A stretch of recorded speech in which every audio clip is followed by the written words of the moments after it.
that should be good. Move this over here. Move that. Okay, that seems to be up. I didn't check to see. I'll post right there. Make sure that it's working. Yep, good. Got the chat going. Switch that to live so that everything that comes in is live. And then I guess I didn't check the metrics, actually. I probably should have done that before I even started. But it looks like everything's right. Looks like we're a go. Looks like we're fine. Okay. What's going on, man? Yeah. Nothing much in terms of like a channel update, because we always try to do one when we do one of these. I did finally get a chance to run some editing. I actually made a video that went up yesterday. That was a pretty up-to-date video. It was one that I recently actually recorded. And then I have, let's see, 1, 2, 3, 4, 5 videos ready to go up. So 5 of them are done, and then I'm currently finally in the process of starting to get some of my editing done and whatnot, which is good because we need that. We're definitely behind in terms of making the actual chapters and whatnot for the video. But what can I say? There's been more stuff I'm interested in lately in terms of just kind of taking it easy, getting off work, playing some video games and whatnot. Sometimes I get into that set where that's what I'm doing. And then sometimes I'm very much like a straight up workhorse. I come up here and I'll put 2, 3, 4 days just doing nothing but editing. Like get off work, come in here, sit down, edit. Like that's it. That's just the way that I am. We have a couple of items that were added to the show. I don't know how many people see those, and I don't always get every single one of those shorts done that I'd like to do, but in terms of, we do have Weapon X has been added to the show. Shuma Gorath has been added to the show, and 2 of the X-Men 97 2-packs. The Storm and Wolverine have been added to the show, as well as the Jean Grey and Cyclops were added to the show, which I actually talk a little bit about in the last video that I did. That's the reason that I didn't go out of my way to do shorts on them or whatever. Also, Turtle Van has been added to the show, and a couple of random things like that. Just like some stuff that I found. Let's see. Just asking for possible future reference. Do you have a P.O. box? I did, and now I don't. It wouldn't take me that much to set one up again, but I used to receive stuff and it wasn't that ridiculous. But it didn't. When I was doing all my video game stuff, I had a couple people that would send me stuff. And then that kind of died off, and I kind of stopped doing all the video game stuff, and then people kind of stopped sending me stuff. And then I didn't really have a reason to keep the P.O. box. And then recently I kind of considered opening one up again, but I haven't really gotten to it. When I went there and I started thinking about it, I got asked a couple times, hey, what size do you need? When I thought about reopening a P.O. box, and that one kind of threw me off because games were very different. Like video games, I always kind of had a general concept of if somebody was to send me something, this is the most it's ever going to be. But that concept changes with toys. And I'm not requesting anything, don't misunderstand my comments, but I think it's important to kind of explain. If somebody was to try to send me the new Castle Grayskull, the one that they're doing for Amazon, where it's got the old concept colors and it's got the play mat and it comes with the astronaut and everything, that's cool. I don't know if I'm going to get it. It's in the back of my mind, but if someone was to say, hey, we're trying to send you a playset, that's pretty big and I need a pretty big P.O. box. if somebody just wanted to send me general toys like action figures, especially loose or something like that, that's a pretty small item. I don't need a big P.O. box for that. But then if somebody was to try to send me like something like the box Shumagorath comes in, that's a little bit bigger of a P.O. box, and you need to think about it. And then I'm also, like, if somebody was to send me, like, oh, hey, Bill, I'm going to send you, like, a pack of stuff, like, and it's 5, 6, 7 different items or whatever. Like, one time, a long time ago, when I was doing something, somebody wanted to send me, like, a G.I. Joe collection. This was about a year back. And I remember they, like, showed it to me, and they were like, hey, man, I got this big G.I. Joe collection and whatnot that I want to send you. And I remember having to tell them, yeah, that's probably too much. You would have to send it directly to my house. Because it was a big box. And I was like, that's very cool. It's not that I don't appreciate it, but, like, I don't want to give you my home address. It's kind of the way that one came out. And there was no way.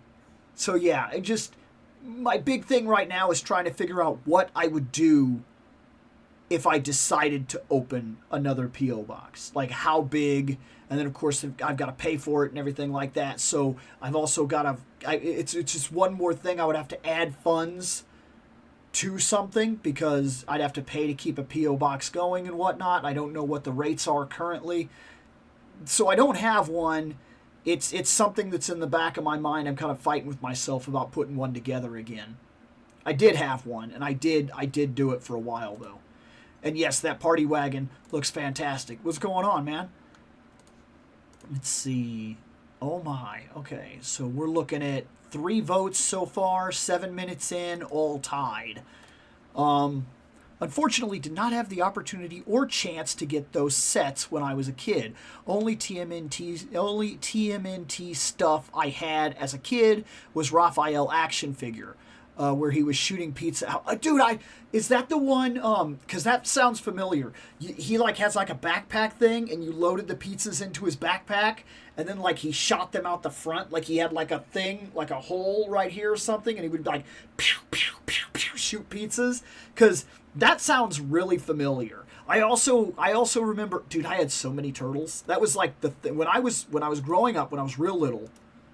That was like the specific toy that I had, like all the time. Like it was the absolute toy that I had. I remember so many different turtles.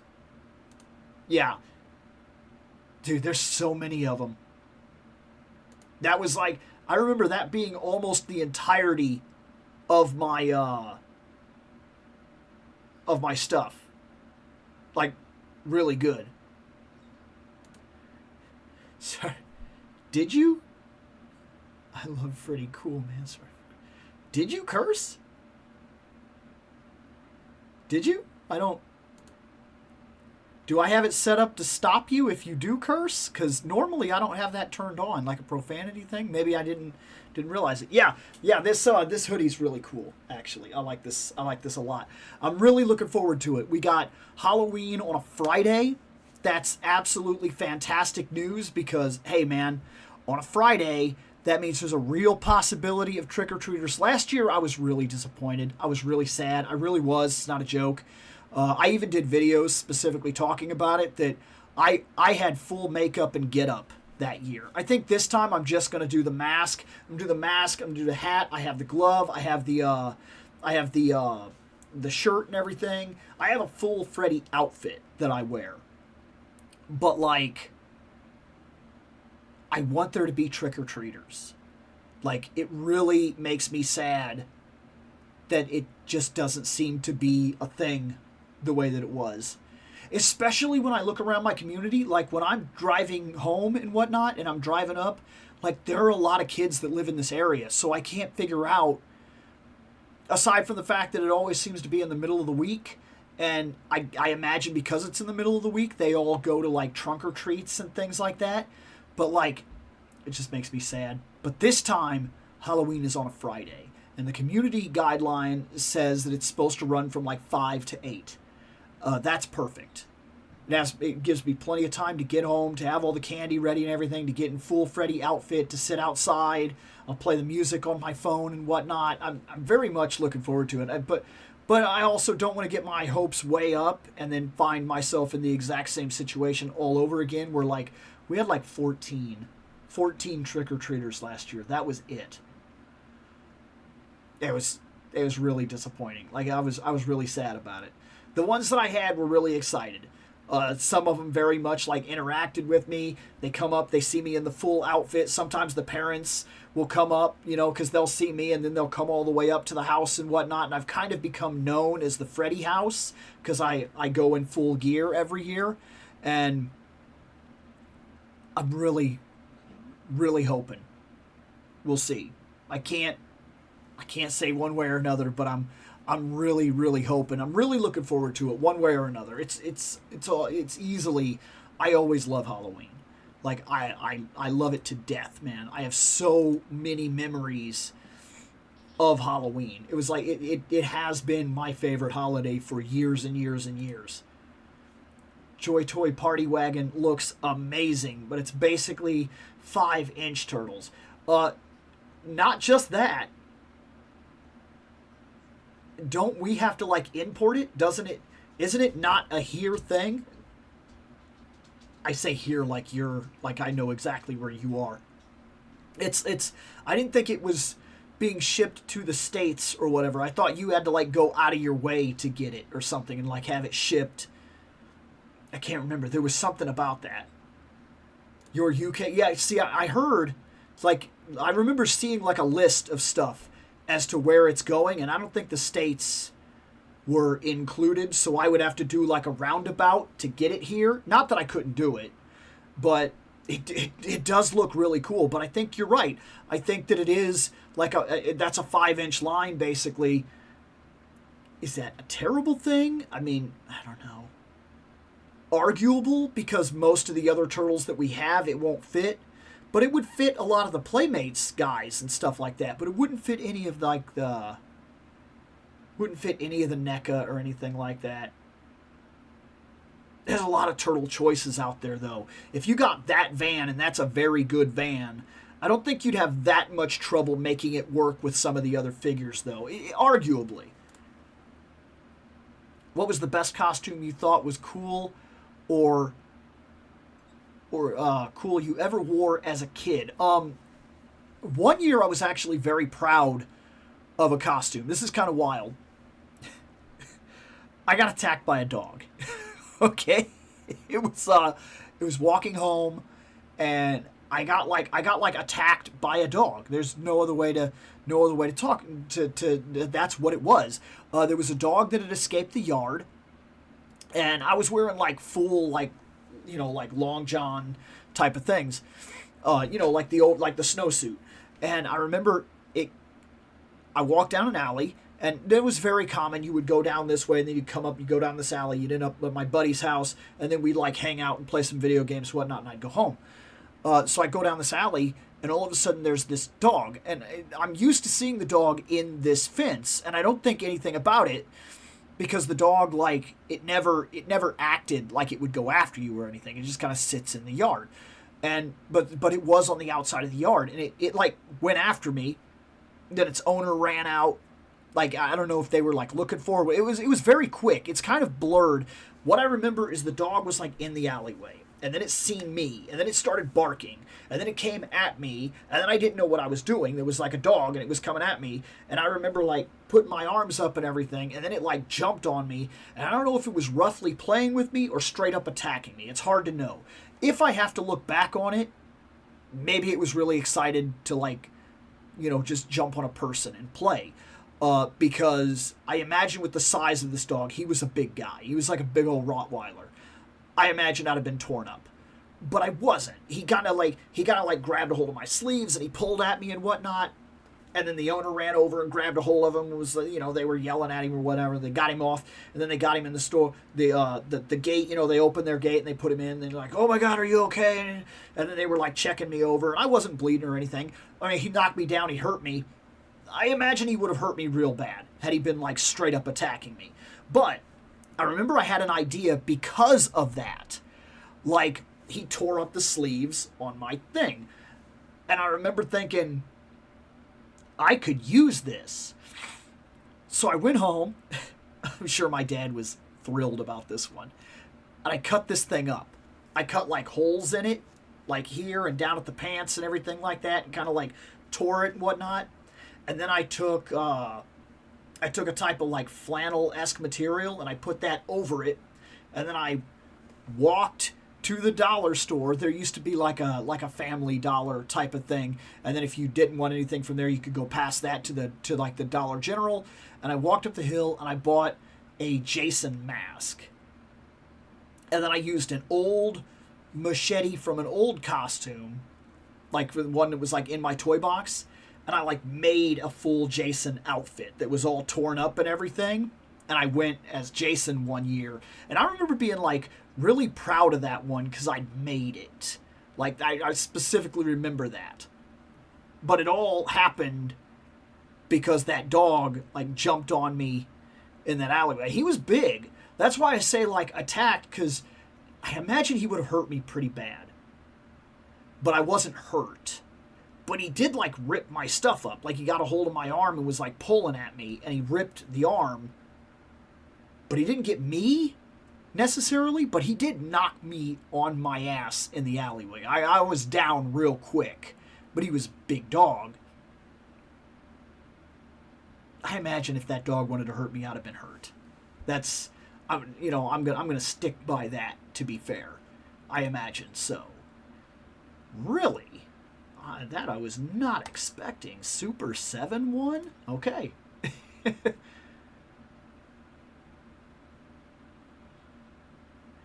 Yeah. We've had like heavy snow on different times that I've went. We've had rain on different times that I've went. We've had that slushy snow crap, like that sleet before when I've went. And then we've had nights where it's absolutely perfect. So it's really hard to know exactly what the weather is going to do, especially in my area. Toy Metaverse has a pre-order page for it. Oh, for the okay, cool. So I learned that Hasbro will have another con to attend soon, and there is one more Gamerverse Marvel Legends item left to reveal. Oh, good. Who knows what that is, especially if they're holding it back like that. Speaking in which, I saw Mattel release their quarters. They're down on everything. Every projection was down, like from last year. Everything. So, I'm wondering if we're about to see another price increase on toys. And I wouldn't be surprised if we're looking at layoffs real soon. Because I'm talking every single one of their metrics on the little quarterly thing that they released this time. I seen the reports today, and they were down on everything. Every single metric was basically below last year. Dang, man, dogs, peacocks, cats. It is weird how many animals I've like had problems with. Scary thought. If Disney bought WB, they'd have DC and Mortal Kombat along with Marvel. Yeah, they would. And with the way the DC movies tend to go, I don't know if it'd be a bad thing. Because, man, those DC movies have been... They're so hit and miss. Like, you'll see one and you'll think, oh, we've done it. We're here. This is the show. We're on our way. And then they'll immediately screw it up with the next film. Or they'll do something absolutely treacherous. Or they'll hire the worst possible actor and they will not remove him. Like, it just blows my mind. I wish people would stop wanting James Gunn to get fired with the WB sales going.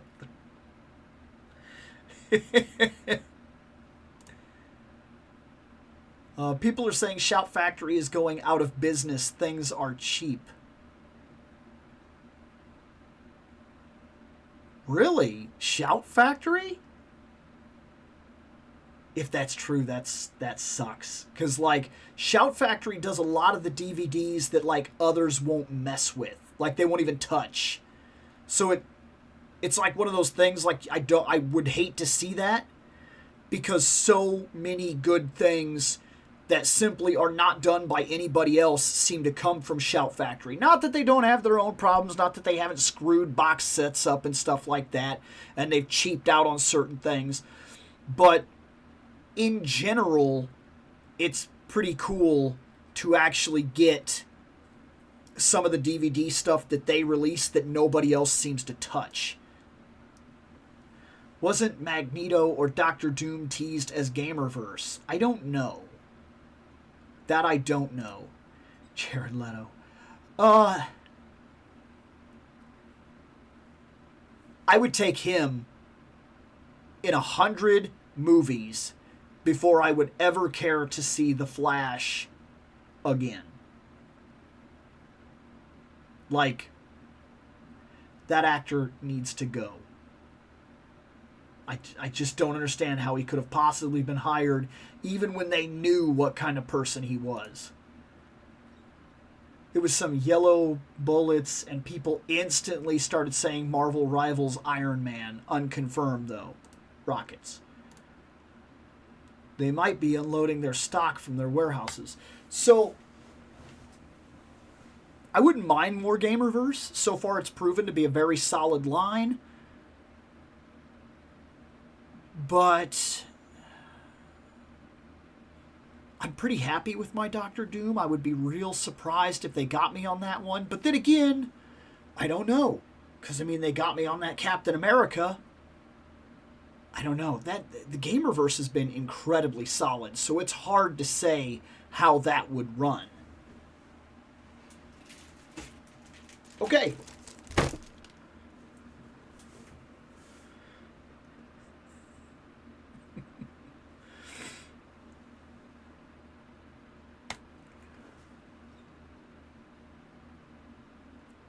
It would not surprise me. I've felt a certain way about him after I heard some of what he did when he played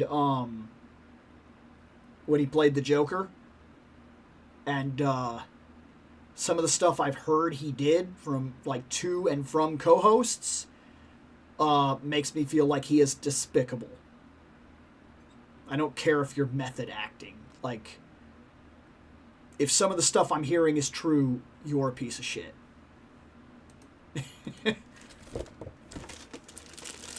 Okay, let's unwrap this guy, because we're gonna talk about him. And this might be the very last. It is the last Super 7 I currently have, but it could be the last one for a while. We'll talk about it. Let's do it. King Cole. Super 7. This could be the last one for a good long while. I have my issues with Super 7. I think that they're still using body bucks that were designed all the way back in like Motu Classics and DC Classics. I think this is very much an old Mattel body. I think that it does not survive the test of time. I think that it has some real problems. And I think they're overpriced for what they are.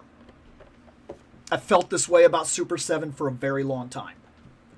There's not too much that they've got me on with Super 7. I did buy the Conan. I wanted to see it. It was coming out. It said it was comic book Conan. I have way better Conans, but I was interested enough that I went ahead and I gave it a shot. I checked it out. It's fine. And that's it. And I talked all about it when I opened him.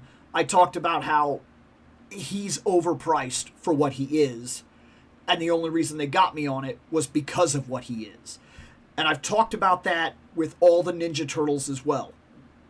But they were the ones that made the set of Ninja Turtles specifically that I wanted. There's a video where I talk about my Grail Turtles, and they are it. The Super 7 Ultimate Turtles, that's what I wanted. That's what I wanted for almost my whole life. It was a little more expensive than I would have liked to have paid, but I bought all 4 of them. I don't necessarily love when they do, like they do Power Rangers. But all the characters look kind of cartoonish to me. Like an unproduced Rangers that we never seen with an animation style.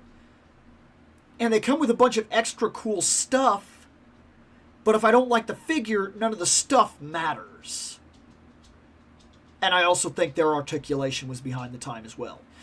They do a set of G.I. Joes, which look good, because they're based on the cartoon Joes, and they look like the cartoon Joes, and they're fairly big, and they're kind of cool.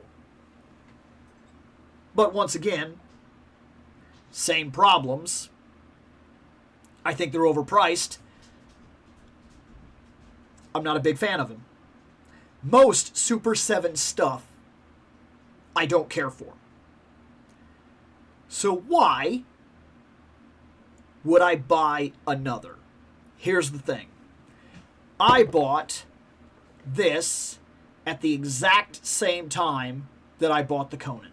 It's that simple. They were releasing Conan and Cole. I wanted them both. I bought them both. He's just not been voted, so when we opened the Conan, he sat on the floor for a very, very, very long time. What can I tell you about Cole? I can tell you that he is before Conan's time. When they meet, it is of supernatural circumstance. They don't live in the same time. They don't know each other. One is basically a rumor at this point, or a legend. You get the idea. There is, years ago, just like Conan got a movie, Cole got a movie.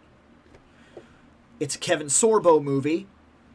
No, I have not seen it. Or rather, I have not seen a lot of it. I think I saw 10 to 15 minutes of it years ago on TV when I was flipping channels. That is it. I don't necessarily like Kevin Sorbo. He's not an actor that I follow. He's not an actor that I agree with in a lot of the things that he says and does in general.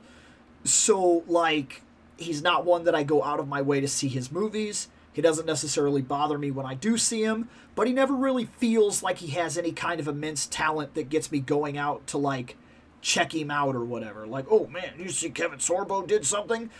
He was also, when I was growing up, he played Hercules, which was fine, but I didn't really like Hercules. I watched Xena, and I liked Xena way more than I liked Hercules. So I could tell you that Cole, in terms of that movie, Kevin Sorbo's movie, nobody ever talks about it. So it's not the same thing as Conan. Maybe it's passable as a barbarian movie. I don't know. You know what else I could tell you about King Cole? That I think I have read one Robert E. Howard story. I don't even remember what it was. And I have maybe read two comic books. Ever.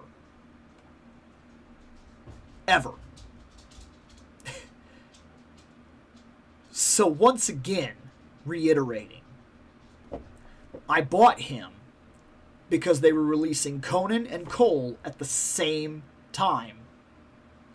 And I wanted them both almost preemptively, just in case. I'm being honest here. I'm currently buying and rereading in some cases, every omnibus of Conan the Barbarian. Part of that is that there's an entire run omnibus of Cole the Conqueror. And King Cole as well, just like there's King Conan. I am interested to read those books. Preemptively, if those books turn out to be really good, they could be. They could be. if those books turn out to be really good, I at least have one figure that represents it. I don't expect this figure to blow me away, but that's the reality of why I have it. I bought it by chance. I don't really know much about King Cole. Not really, aside from the historical idea of what he is.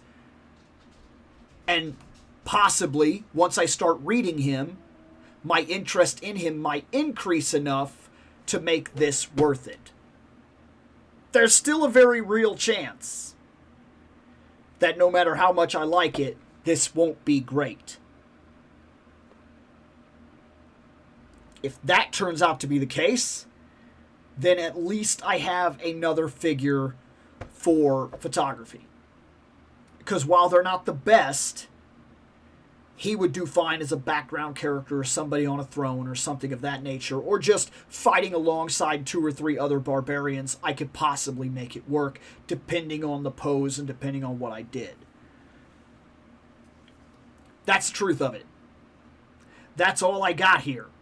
This isn't one of those things where, like, I'm seriously into it. This isn't one of those things where I have, like, a whole, like, oh, back when I was a kid, King Cole. It's not a thing. But let's see him.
Unboxed. And to add, minorly, I also know about Bull the Spear Thrower, which is weird to me. I was just thinking about it when I was looking at the back here, the artwork that they chose to represent the character they're releasing. That's Cole. That's fine. That's a monster. That's Barbarian. I haven't read any of these. We already talked about that. I don't know who she is. I don't know who this is. This could literally be one-off characters from whatever book this is. Is there some reason they wouldn't have chose to do a picture where Bull is in it? Is it because they're never going to sell Bull?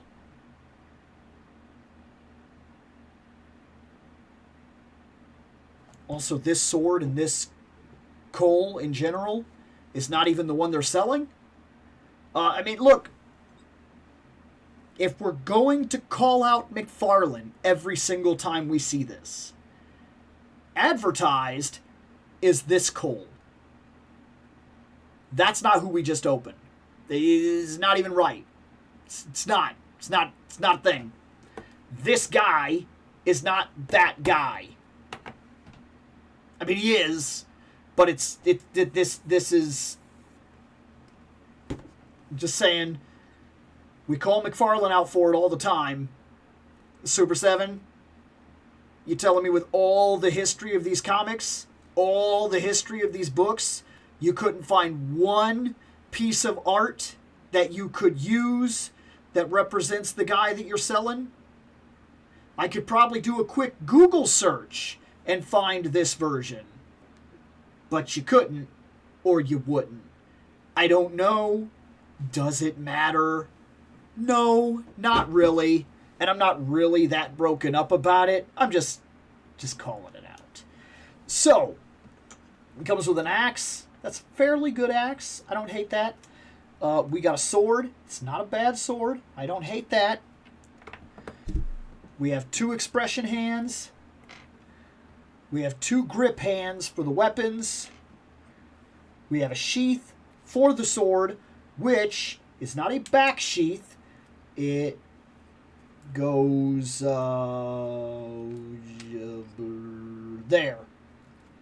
And this little thing on the side of his belt here, and it goes there.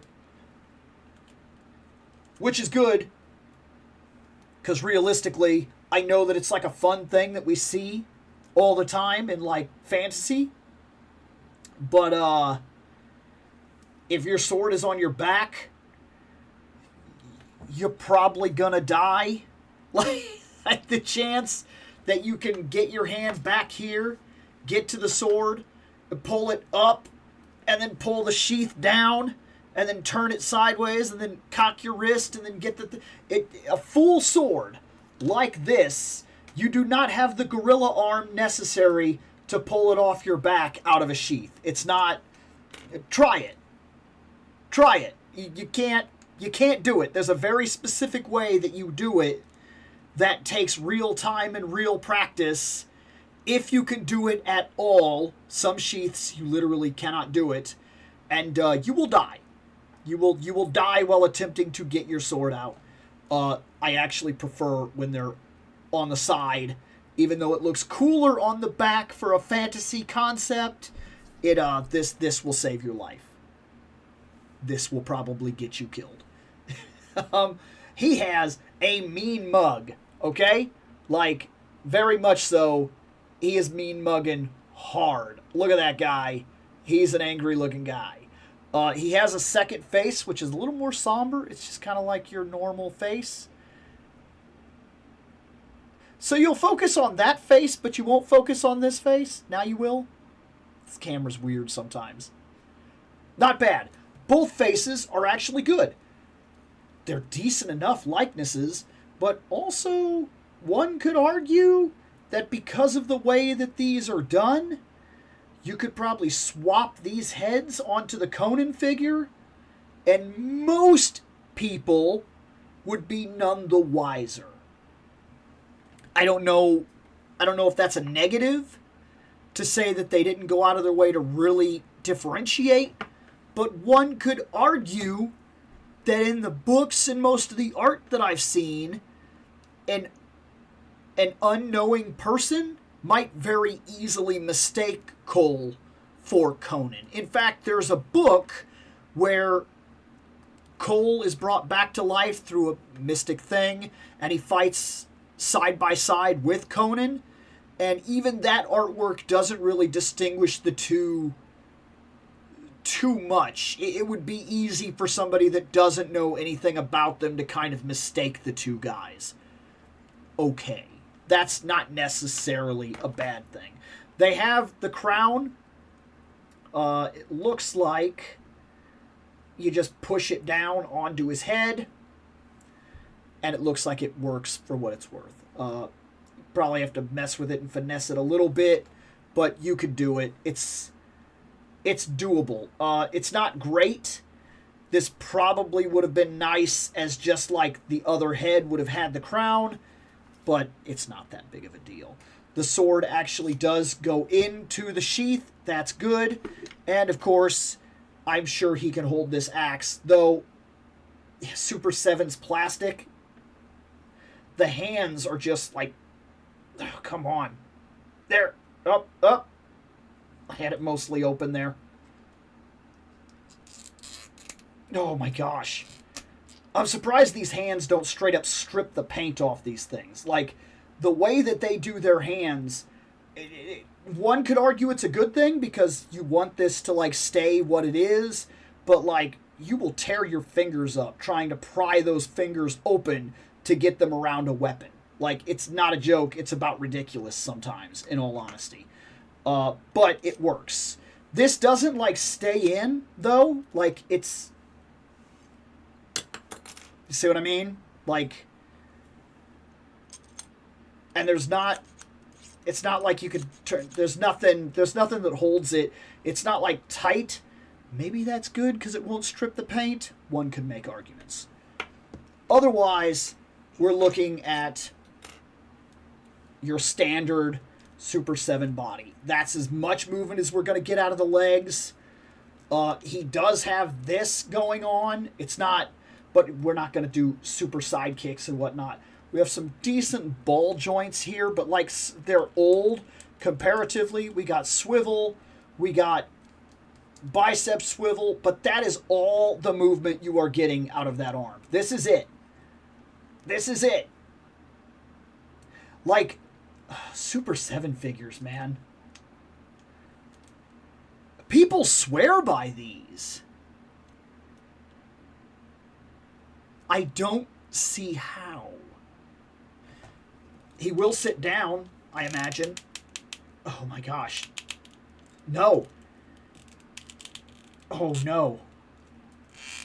Oh no. He doesn't have drop down hips. Oh no. This is a king that can't sit down. He can't. Oh my gosh. I feel like I'm going to break him. This is a King Cole that can't sit on a throne. If I was to go and dig out one of my stone thrones, he could not sit in it. I can't even get a picture of him sitting there brooding in the throne. That's a huge negative. Look, this is also a Super 7 figure. This is King Conan. That's Arnold King Conan. That is the Aquilonian throne right there. He is sitting in that chair because his legs move. Which means this dude is on an even older body buck than the Conan figure was.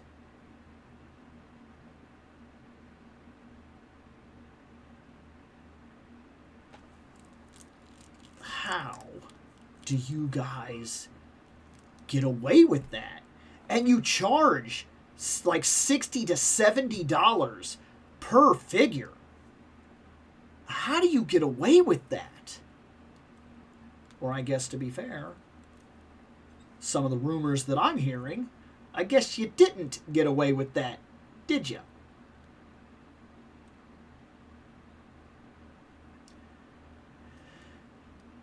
Well, King Cole added to the shelf.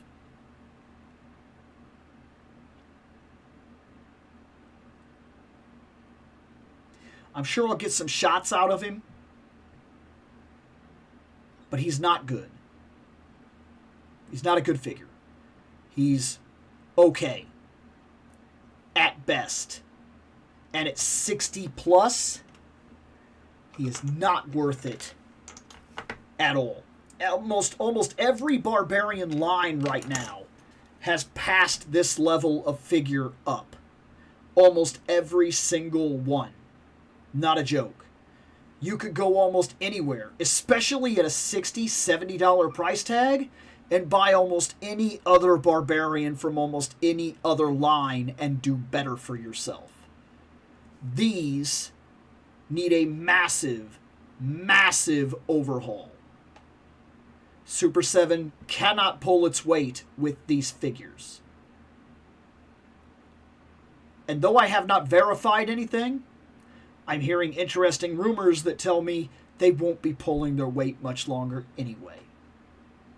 I don't know what that level of rumor is, but I've heard Super 7 is having some real troubles. And I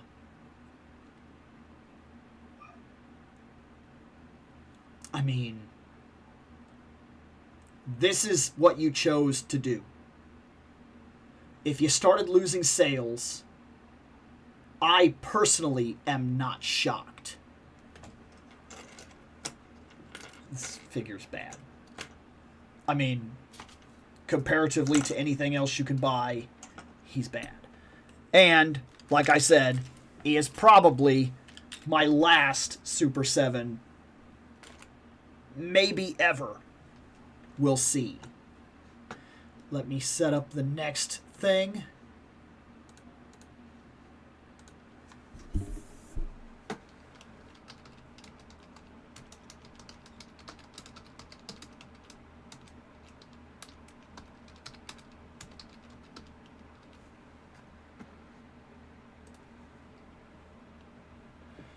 Okay.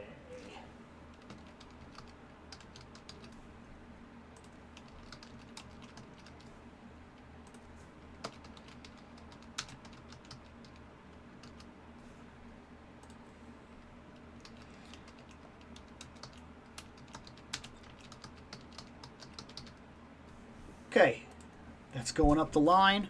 There we go. Let's see what people are talking about. Didn't Cole have a movie? I talked about that a little bit.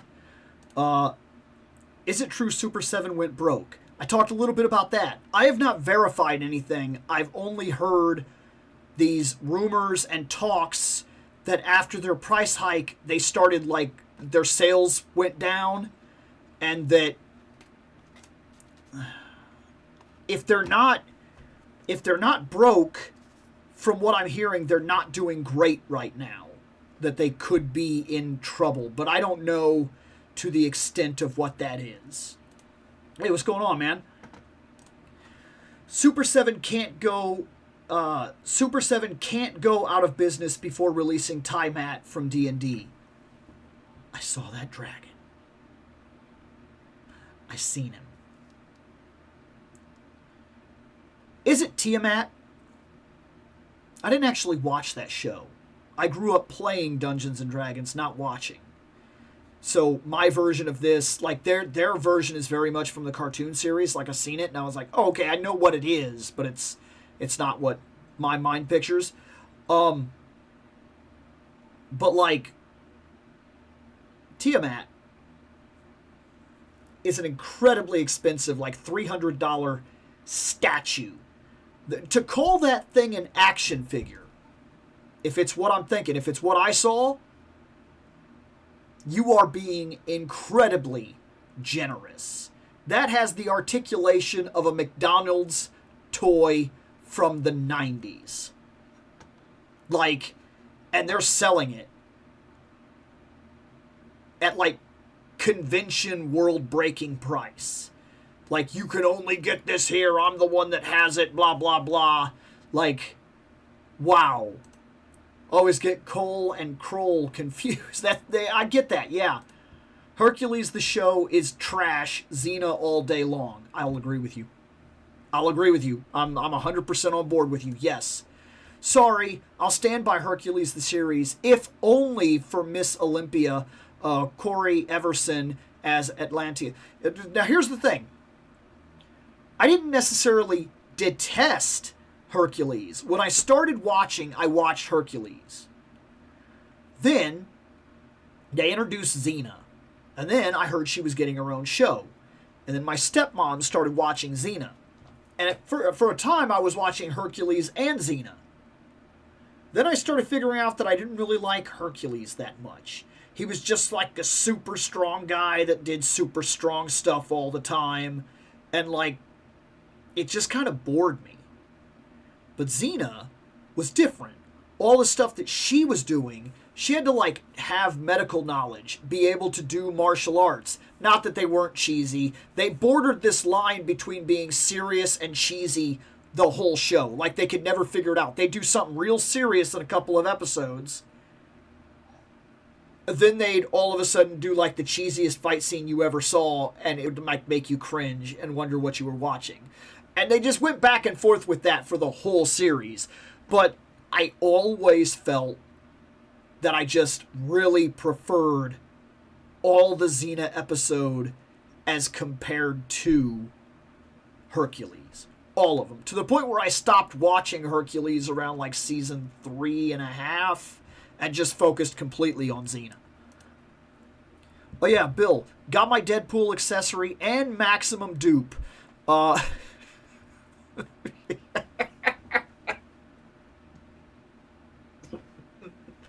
That was good. Not gonna lie, I dig him. Dupe is everything. But that Deadpool fella, he's all right. Listen, how much better could they make him? Like, sure, he's on a maximum body or whatever, but like, we've already got really solid Deadpools. Like, really, really solid Deadpools. And we're in no short supply of them either. So I get it. Is it just me, or has Frazetta Girls gone figure quiet? Epic Hacks and others seem to have moved in on the Barbarian figures. So, from what I understand, their next release is going to be Necron. And he's supposed to come with the throne. That's what I'm hearing. But before that, because Frazetta Icons is not like, it's not a huge thing. It only puts out one thing, and then it moves to the next thing, and puts out a thing, then it moves to the next thing.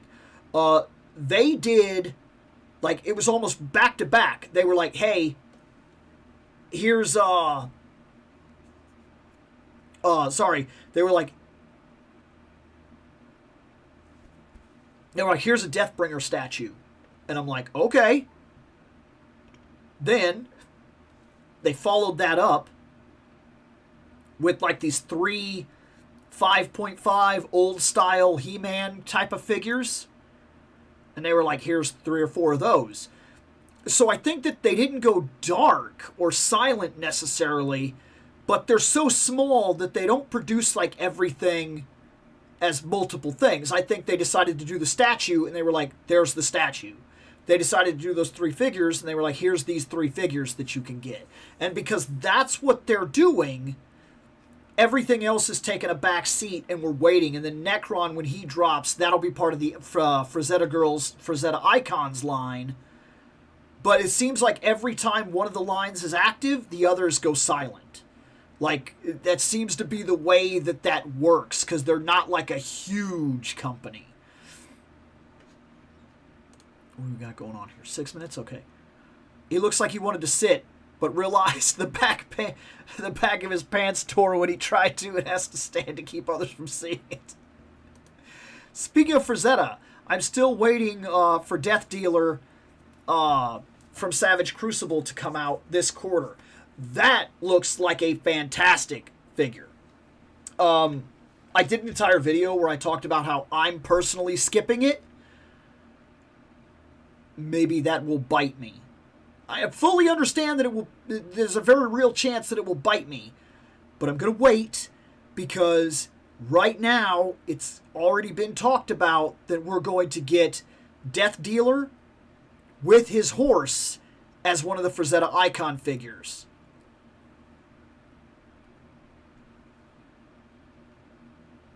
I'm placing my hopes there. I'm not oblivious to the fact that could bite me. But I'm placing my hopes there. As soon as they raise prices, cause of tariffs, is when they started to go downhill financially. It started giving them a lot of trouble. But you're talking about a group that was already asking nearly $70 a figure. And for figures that I would argue are not worth the price tag that they were already asking for. And then asking that to go up even further because of the situation at hand. I'm not saying that it's 100% their fault. Part of it is they should have been walking away from this body a long time ago, but they didn't choose to. They chose to stick it out and ask exuberant prices for something that doesn't really deserve that level of price. And then they follow that with the economic upsurge that's taking place right now. I'll call it macroeconomics. And all of a sudden, guess what? That causes their prices to go up even further for something that was already overpriced, and people stop buying. Are we really shocked that they're in trouble? I'm not. There are those that can weather this storm because we're willing to pay the extra money. Jada's one of those ideas. We are paying extra, but we're willing to do it to just kind of like ride out the storm. Super 7? I'm not willing to ride out the storm in the best of conditions. I'm certainly not willing to ride out the storm when they're increasing everything. Like, I'm not going to do it. Is this Star Trek TNG Playmates? That greatly affects my vote. No. I only have one item for Playmates. It is not Star Trek. It's been a while since I've had a chance to go to a toy show, because that's where I pick up the old figures. The next toy show that I go to, I'm hoping to nab and recreate some of these, because I really want to finish this line and get the ones that I want, but I only do so at the toy shows. I don't really buy online when it comes to these. I wait till I come across them, and it's been a while since I've had one of those. So, no, the Playmates only has one item in the Playmates right now, and it is the TMNT Party Wagon. And then Playmates will then be off the show, because that's literally the only thing they have on the wall right now. Speaking of which, we're at 10 minutes, and we have a 3-way tie. Speaking of Star Trek, Michael Dorn said number 2 in the running to play Word was Uncle Phil, James Avery, Shredder's voice. Speaking of Star Trek, Michael Dorn said number 2 in the running to play... Oh, Worf! Worf! It was a typo. Okay. No, I get that. That would have been wild. James Avery?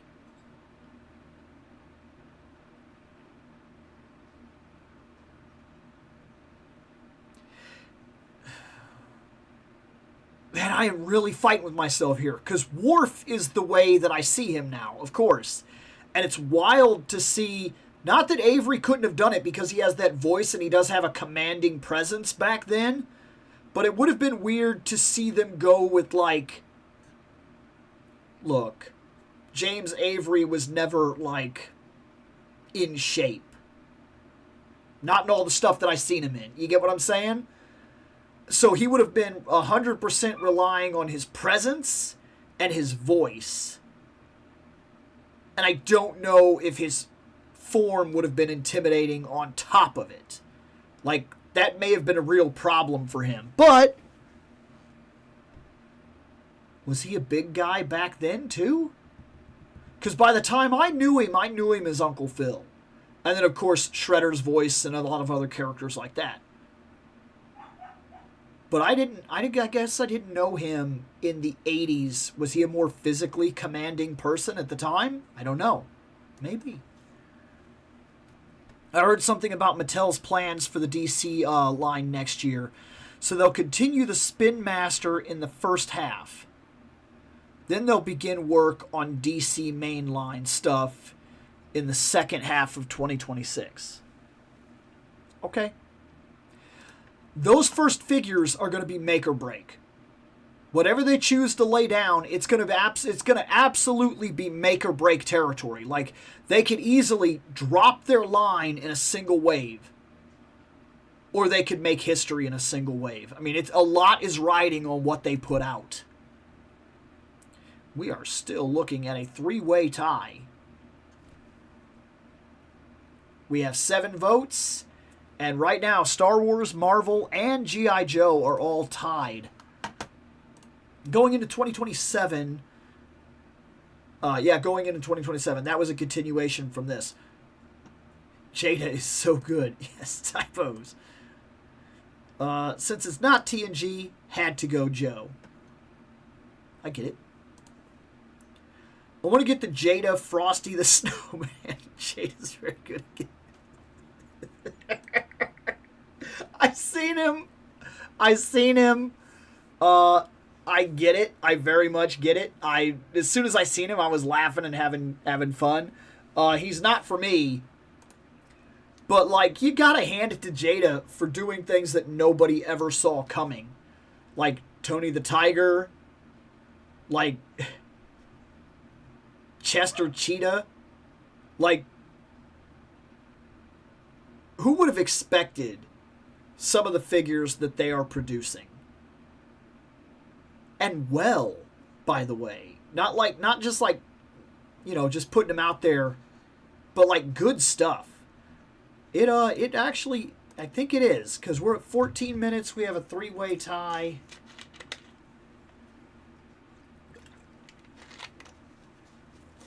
Okay. Well, what's hanging out over here?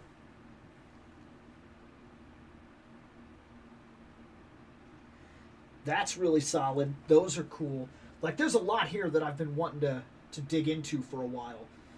But then some stuff is, like, almost in the way to the point where it needs to be looked at. What if...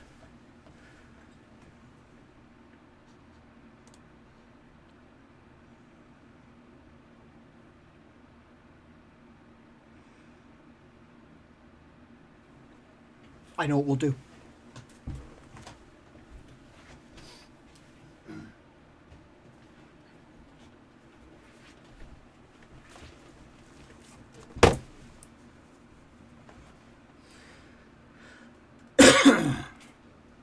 Okay.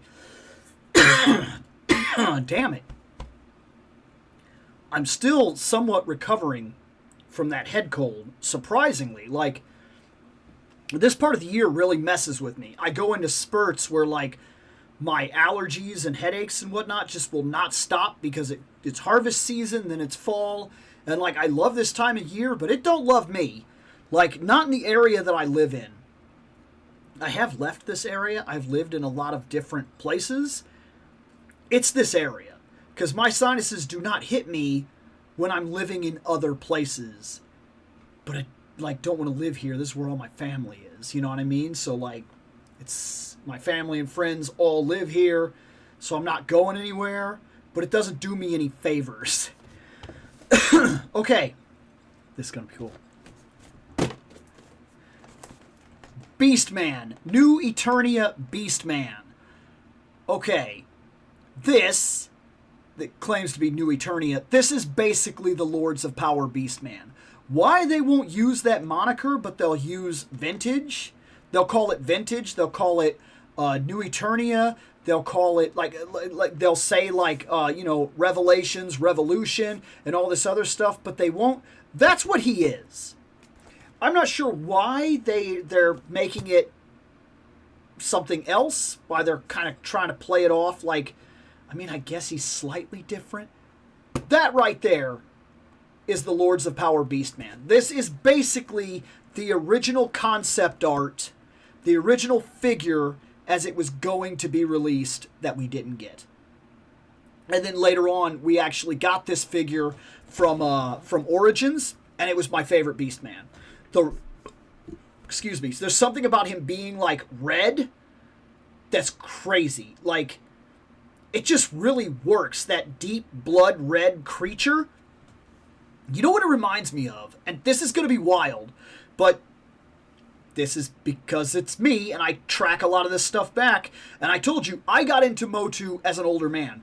I did not get into Motu as a kid. I do not have the nostalgia other people have for this line. To me, this represents barbarians, and every single figure is an avatar of the imagination. And what is Red Beastman? What is an angry Red Beastman wearing a jewel with a whip, with mild armor, as if it looks to be an ape creature posing as a man?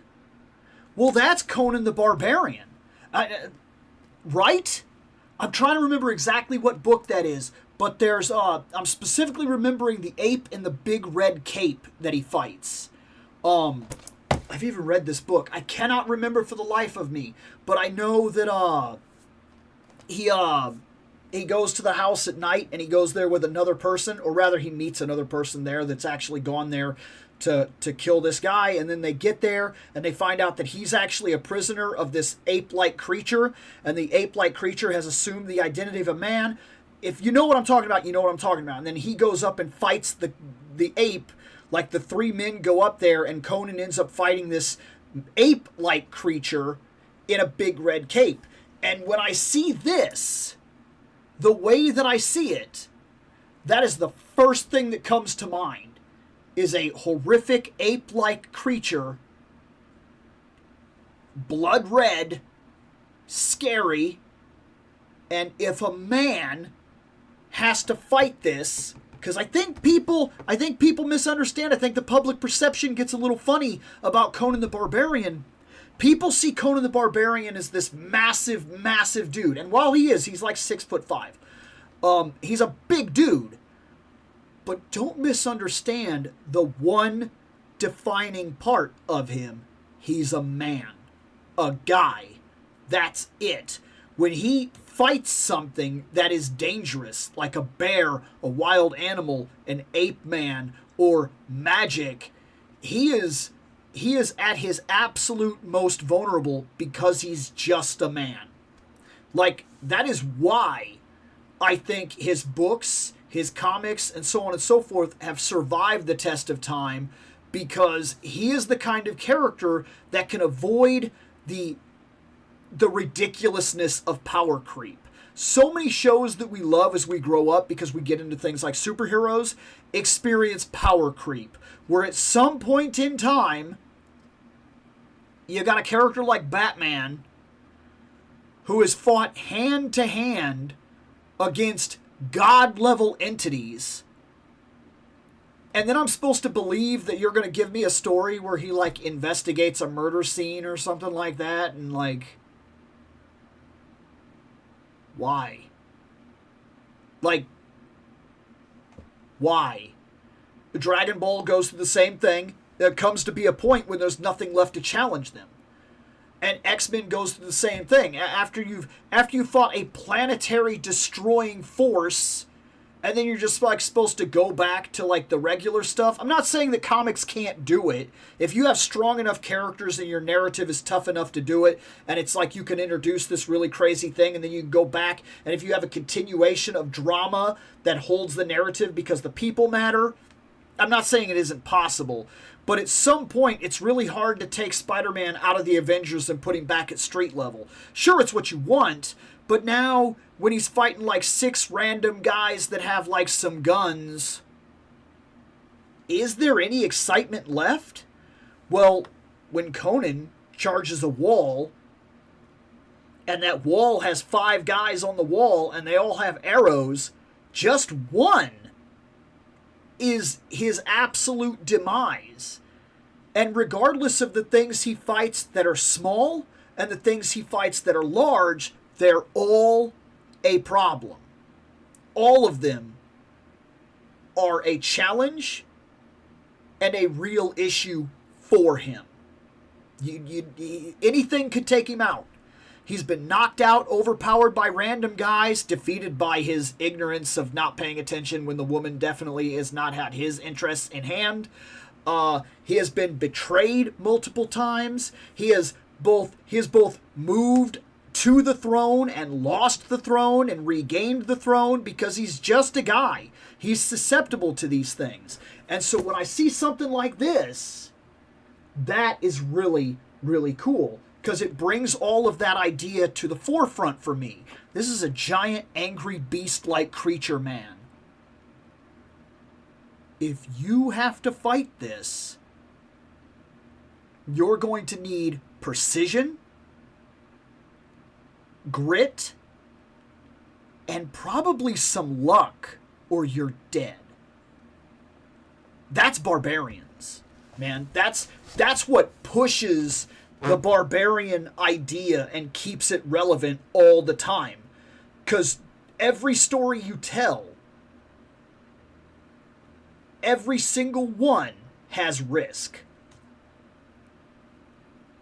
That's why I keep reading it.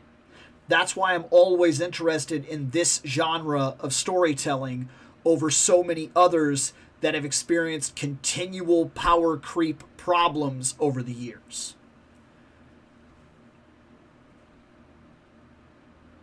Let's look at this angry red beast man.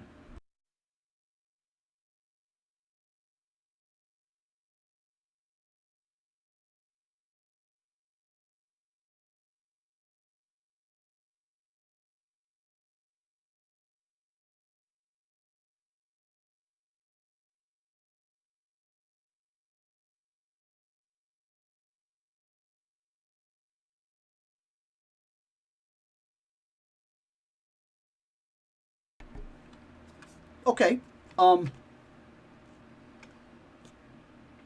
Maybe this is just the way this is now. We don't open a lot of these on the show, so I don't have this 100%. There's no bag in here. There is a thing. That's his whip. But there's no bag. He's supposed to come with his whip, the mace. Looks like he just has 2 of the grip hands. That'd be fine. I'm not worried about that. But there's his whip. Whoopsh, whoopsh. But there was no bag. I don't know if that's weird or if that's a problem. Because we're going to have to talk about something when I do open him that makes that an actual question.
I'm sorry.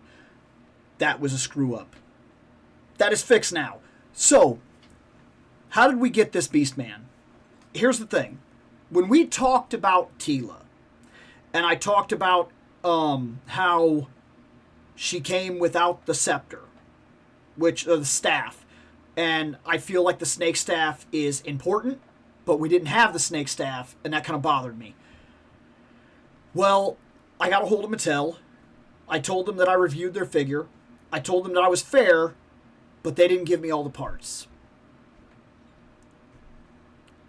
In order to make up for that, they said they couldn't send me another Tila. They didn't have any in stock, which is fine. So instead, they said they would send me the red Beastman. I hadn't been able to find one. The only one I ever see is the display one at Walmart. He's sitting up there in the display, but they never sell this. He's not. I have like 5 Walmarts. 4 of them have those displays. None of them have this Beastman. He's up there in the display. The figure specifically is in the display, where they like have the background. He's standing there with the whip and he's screaming and everything, but they never have the actual figure. You can't buy it. And I'm like, well, crap. I can't get that Beastman. I can't find him anywhere. So they sent this to me. They were like, well, we have it. We could send it. Fantastic. Do that. Here he is.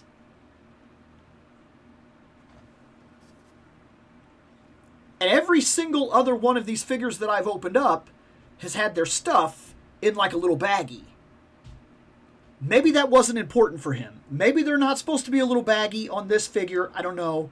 I'm just, the way my show is. This is my first impressions is opening it. I just thought this was weird, so I mentioned it. This is just like in there. But he doesn't have extra hands, so maybe the idea was this is fine just to like put in a little side thing. We don't need a bag and we're not going to waste our time or our money or our shipping, whatever.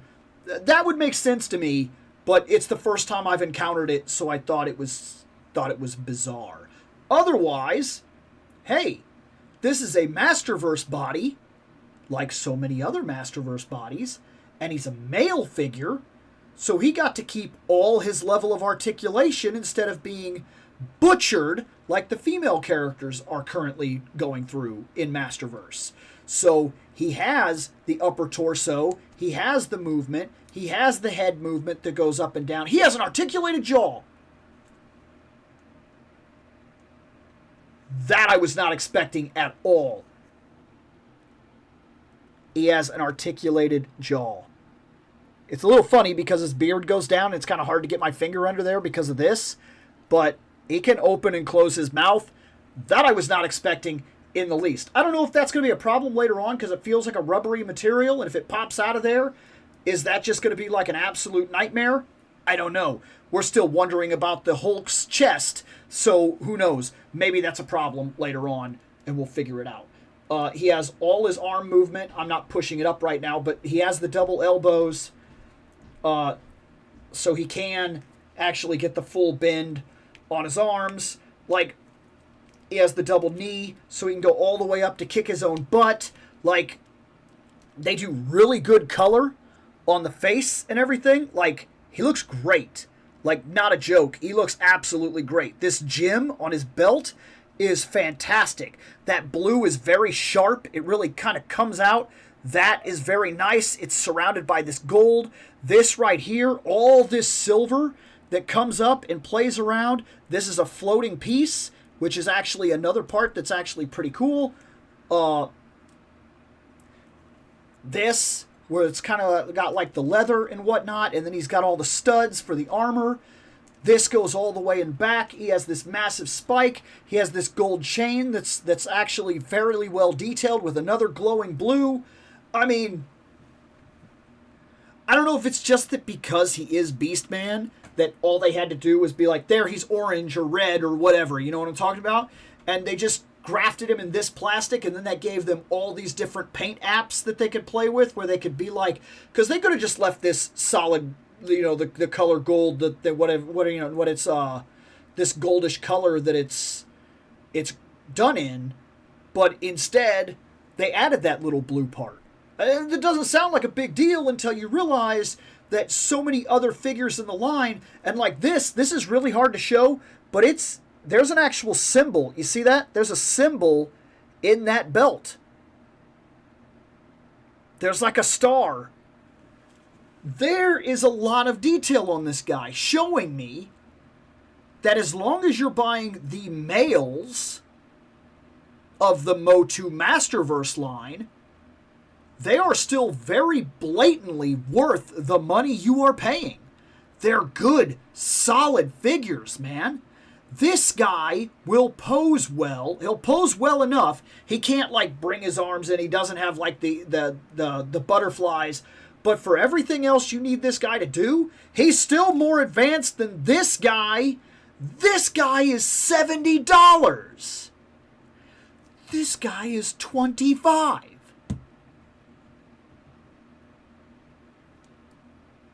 70? 25. And yet, they're saying, oh, we had to do some price reduction, so we changed the way that the females of the line, the way their arms work. They took away the bicep swivel, gave them 90-degree elbows, and still refused to give a slashing hand to any of the girls that have a sword. Why? By the way, he does not have a slashing hand. I think that both of them, they're in and out wrists. He does not have a slashing wrist, but you will be fine. He has this whip, which is a real rubbery material. It's not got any give to it really or anything like that. One could argue that's good, or they could argue it's bad. It's not going to hold. So, like, if you try to do something like this, where you, like, whip it all the way out or whatever, it's not going to hold its form. You would have to tie this part around somebody's arm, like maybe you got him in the arm or something like that. But you could still make use of it. And then this is fairly well detailed for what it is.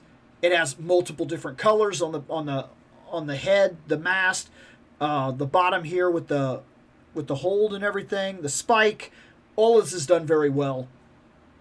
He's solid. He's very good. Kudos.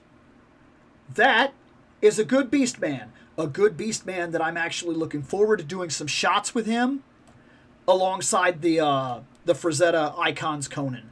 Like, I've already got a couple of ideas for it, actually. I'm looking forward to it. Let me set up the next one here.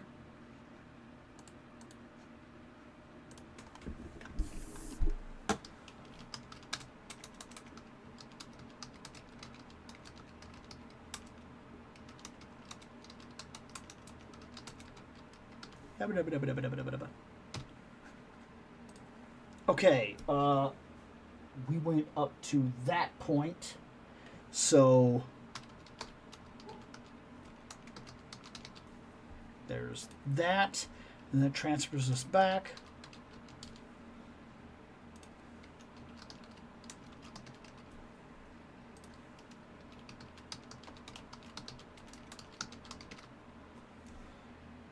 Bam! Alright, let's see what's going on with people. Okay. I think we go back to 6-inch with DC. It'll save them an inch per figure on plastic costs, which would be nice. That would be nice. See, here's the thing that I'm really, really scared of. Mattel has the Motu license. And we've covered a couple of Motu figures. And we've seen that their cost-cutting idea is to butcher the females of the line. And I will not be okay with getting a subpar Wonder Woman. That's a problem for me. Even if they go to 6 inches, which I hope they do, because we also would love to see them actually link up with all these guys up here, but Mattel has the ability to go 6 inches. They have the ability to give us modern body sculpts. They have the ability to dig deep. But they also have proven, time and time again, that they're willing to cut corners they shouldn't be cutting. Because, let's be honest, some of the corners they've decided to cut did not help the lines, but irrevocably damage them. Like, truly. Jada is really good with accuracy. Yes, it is. I'll agree. I had the DC Universe Classics Bizarro, and after playing with it, I was like, bizarre no. I know, like, people get, like, surprised about this or whatever. During that era of figures, the classics, the Motu classics, the DC classics, I didn't like almost any figures. I did not like them. I do not like this body sculpt. I don't like it at all. Like, I mean at all.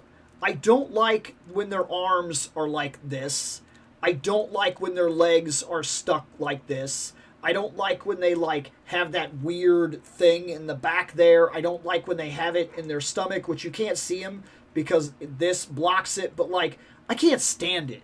I hate this body sculpt. And this body sculpt was pretty much used consistently for every single figure of that era. That was like the fashion of those figures. And I couldn't stand it. I walked away from almost everything at that point. I was like, I just don't like what they're doing with the Bucks. Any of them. And then I kind of got back in as I started going to, like, Six Flags and seeing, like, some of the icon figures and whatnot. And I was like, okay, that I like. So, like, that's where I stood with a lot of that. But yeah, most of them I left behind because I just could not stand the way the bodies were done back then. Like, I hated it. Have we ever gotten a first appearance Spider-Man Crusher Hogan figure from Marvel Legends? I do not believe so. Ever. In any form, for that matter. They haven't done the movie one. They haven't done the original comic idea, and they haven't done the ultimate version of him. Like, we have not seen Crusher Hogan, to my knowledge, at all, ever, that I'm aware of. No, unless a lot of people want it. I can't imagine Hasbro is sitting there considering even doing an action figure for him. Right. I see him an hour late. What'd I miss? Well, what's up? I'm getting busy Wednesdays for some reason. Hey, that happens, man. Orangutan man. I've only recently found out his name was Beastman. I keep seeing him in Motu parodies, but nobody called him by his name, so I just called him Skeletor's dumb-looking lackey. Alf-looking lackey. Wow. Chat's dead. Hope I didn't get flagged for spam. No, I just, sometimes, depending on what we're talking about, I notice the chat will, like, calm down and then come back. Did you see the entirety of Warner Brothers decided to put the whole company up for being acquired by other companies? If Disney gets it, it's monopoly time.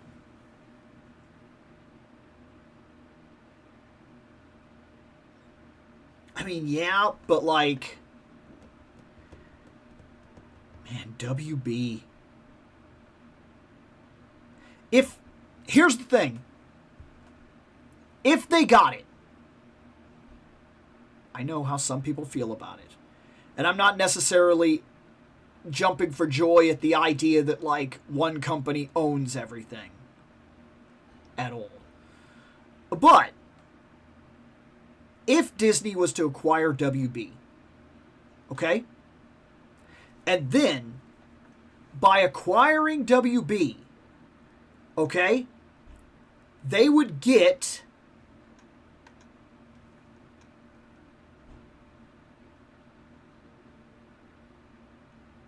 they would have access to all of DC, right? I'm trying to remember everything that WB has. Like, they have a lot, but just the DC part alone, I can work with, because right now my mind is kind of running in circles.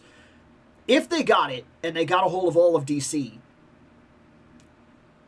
you could re-blanket the comic books and put them all together. Like, I don't know exactly how it would affect things. Because, like, you have all these major mythologies, right? From both sides. You would have to create a new, not amalgaverse, not where you put, like, oh, these two guys are now the same guy. But it would be interesting to see a new line of comics that is just superhero comics, where Superman and Batman exist in the same universe as all the Marvel characters. Like,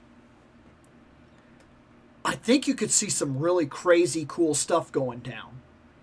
And you would have to rewrite a lot. You would have to start at the beginning of a comic universe and build it and ask real questions. Like, in this universe where there is a Superman and a Batman and there's a Tony Stark and all, you know, things like that.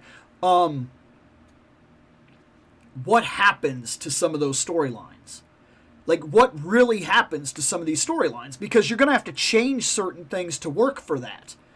There are some things, like, is there a Justice League and an Avengers? Or, because all of these heroes exist in the same place, do neither one of those ever get made? Because what would be the point? And a whole different team of heroes is put together. A Superman, like Superman, Captain America, Tony Stark, Batman's off doing something, you know, he's off being a loner. Could we see, like, Daredevil and Batman teaming up in, like, you know, because if we remodel the idea and Marvel plays off the way it does, do these people still, does DC still stay in DC cities, or do they repopulate into the idea where Marvel plays up normal cities, real cities? And so Superman is, you know, just argument, he's in New York or whatever. But Batman is no longer in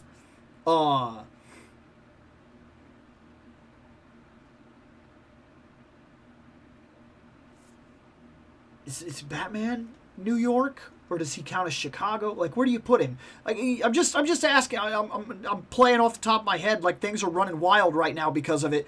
Like, because I mean, the logistics of this would be insane. This would be hard to write. It really would. Because, like, okay, if you put Batman in the same city where the Punisher operates, okay? Batman is not going to go for that. At all.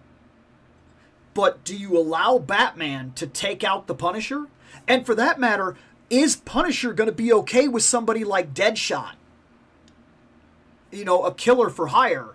But maybe a killer that's very much taking out people that, you know, he was looking to take out anyway. Is that hypocrite moments? Do we play off the drama of those kind of aspects and ask some pretty serious questions at that idea? Does Nick Fury condone Batman? And will Batman be okay with something like Nick Fury that's overlooking everything?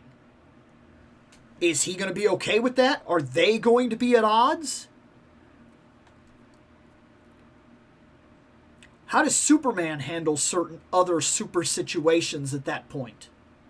Would Tony Stark, who's the kind of person that builds contingencies like Batman, would he use kryptonite in the construction of one of the cores for his Iron Man costumes to make a super buster?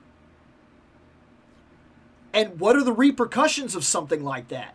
Does the Sentinel program go even further to target not mutants, but metas? Like, because it's a whole different problem, right? Do they build the Sentinels to handle meta problems? And now all of a sudden, what does somebody like, what does Superman look at something like that?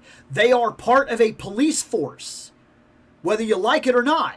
Most of the time, the Sentinels are utilized by government agencies. Does Superman stand against that and rip Sentinels to pieces because that's not okay? You're going overboard? And then does that cause problems? Does Lex design the Sentinels? And then that gives Lex a reason to... I mean, you could go so crazy with this. If you put it all under one roof, it would take a massive level of rewriting. But these two universes with such differing personalities that have never really met on any actual level now would meet. And things like the Martian Manhunter. Is the Martian Manhunter, is he discovered by J. Jonah Jameson's son? Does John Jameson become the first man to go to Mars and discover John Jones? Can you do that? And where does it go from there? And do you still make John a werewolf? And does that problem get created by going to Mars? I'm just saying, like, I'm telling you, the possibilities are endless, but also highly confusing and would take some serious writing. And almost no matter what you do, people are going to be unhappy with it. People will fight about it. But it holds unbelievable potential.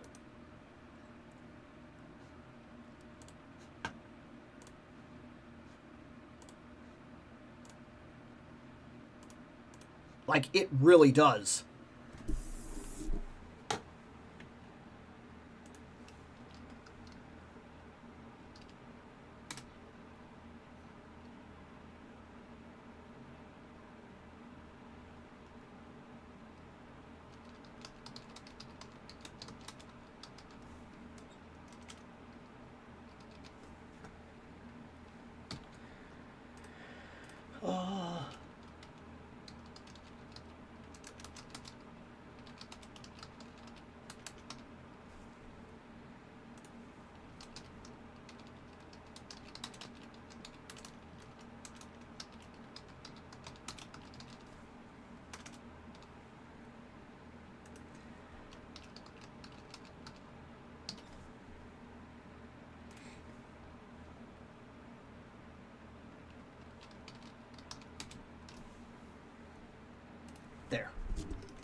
I guess they could do a character origin set with Crusher and the Wrestling Thief. That'd be wild. Well, that could work in theory if enough people want Crusher Hogan. I'd argue and say the Thief would be a bit more appealing.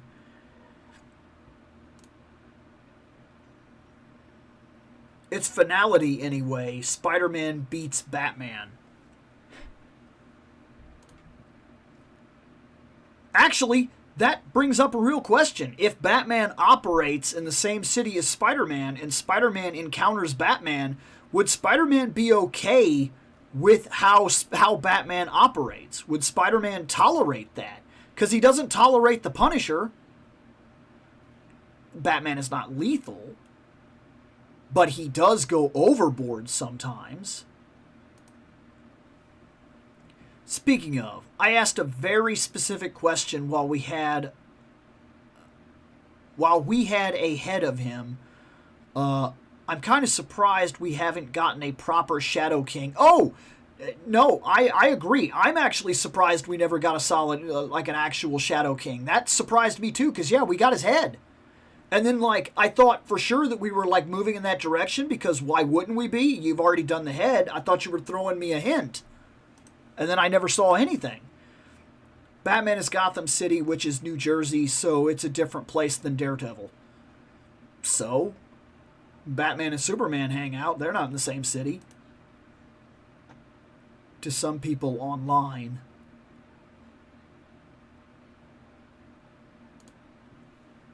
I could see Tony fighting Lex a lot. Right, and would it reshuffle some of the rogues galleries? Would it push things like, would it force things like, instead of Superman dealing with Lex, other characters deal with Lex? And would it be interesting to see a line of books where, because now you got to think about a universe where the Kingpin exists, and would he muscle in hardcore against certain things, like Lex in general? And would he be very much aware of Lex? Like, would the Kingpin very blatantly know that Lex is pulling strings just like he is, and that each one of them are fighting for control of these different situations? Like, it would take some serious writing, but it really could do some amazing stuff. I mean, weren't there comics where the JLA went to the Marvel world and were horrified about it? Meanwhile, the Avengers were like, this place is great. I don't remember. I know there's been a lot of crossovers over the years, but I don't remember. J. Jonah Jameson, that sounds awesome. Oh, Oh, interesting. Really? Cyclops and Marvel Girl are winning. Yes, I know you said his son, but the idea of give me pictures of Spider-Man guy being Martian Manhunter is actually hilarious. I actually wonder how he would handle that. Because he has a real problem with Spider-Man, and he actually has a real problem with masks. That doesn't get brought up too often, because like he praises people like Captain America and whatnot, but he knows who that is. Where it actually was dug around in the comics that the reason he distrusts the masked vigilantes is because of a situation that happened to him years ago, and he never really got over it. And would we see a situation where a lot of like the DC guys come over and he wouldn't be okay with certain people like that? So he wouldn't just be dogging Spider-Man, but other heroes as well. And maybe Spider-Man, Peter Parker, would inadvertently not just be selling his own pictures, but pictures of other heroes that are handling situations where he gets some snapshots and whatnot, and would actually cover Parker even more in his identity, because he's not just getting wonderful pictures of Spider-Man somehow that nobody else is able to get, but he's getting pictures of all kinds of heroes. Because sometimes his spider sense would warn him about danger, but he doesn't get involved in said danger because Superman is already fighting somebody. And then as Peter Parker, he gets a couple shots, and then he takes that to Jonah, and then he's like, hey, I got these shots today. This thing was going down with Metallo and whatever. And then there you go. Like, he ends up having even more cover because he's getting pictures of all kinds of heroes. I don't know. Would you buy a 4-pack of the 2007 TMNT Turtles CGI? Oh, the movie Turtles from TMNT.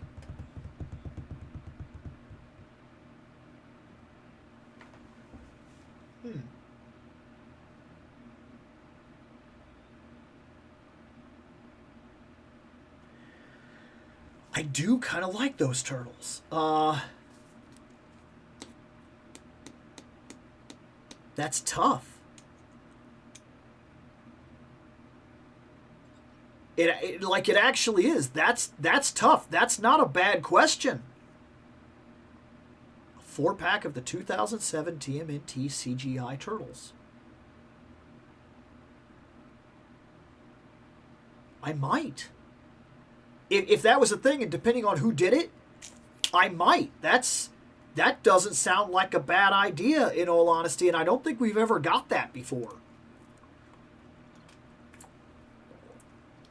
I feel like Spidey would see Batman more like Daredevil than the Punisher. Right. But Batman goes overboard, I think, more often than I've seen the Daredevil go overboard. Well, you could argue Daredevil is like punched a guy to death. Literally used him as a punching bag. But you could also argue that was in the Shadowlands stuff and that there was a whole situation going in comic books. Darkseid vs. Doom would be awesome. Or Green Goblin versus the Joker. Situations like that would loan themselves. You gotta wonder what a situation like the Jackal would cause in a situation like that where he's out there cloning people. Because, like, now we would have access to DC DNA. JJ would probably hate the entire Justice League because of secret identities. Well, no. See, that's where things get a little complicated. Superman, and I'm not doing the Quentin Tarantino thing, you misunderstand me.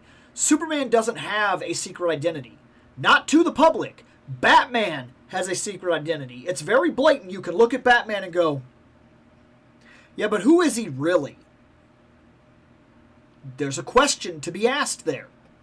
But other characters, like Hawkgirl, for instance, just using that Justice League, you know who that is.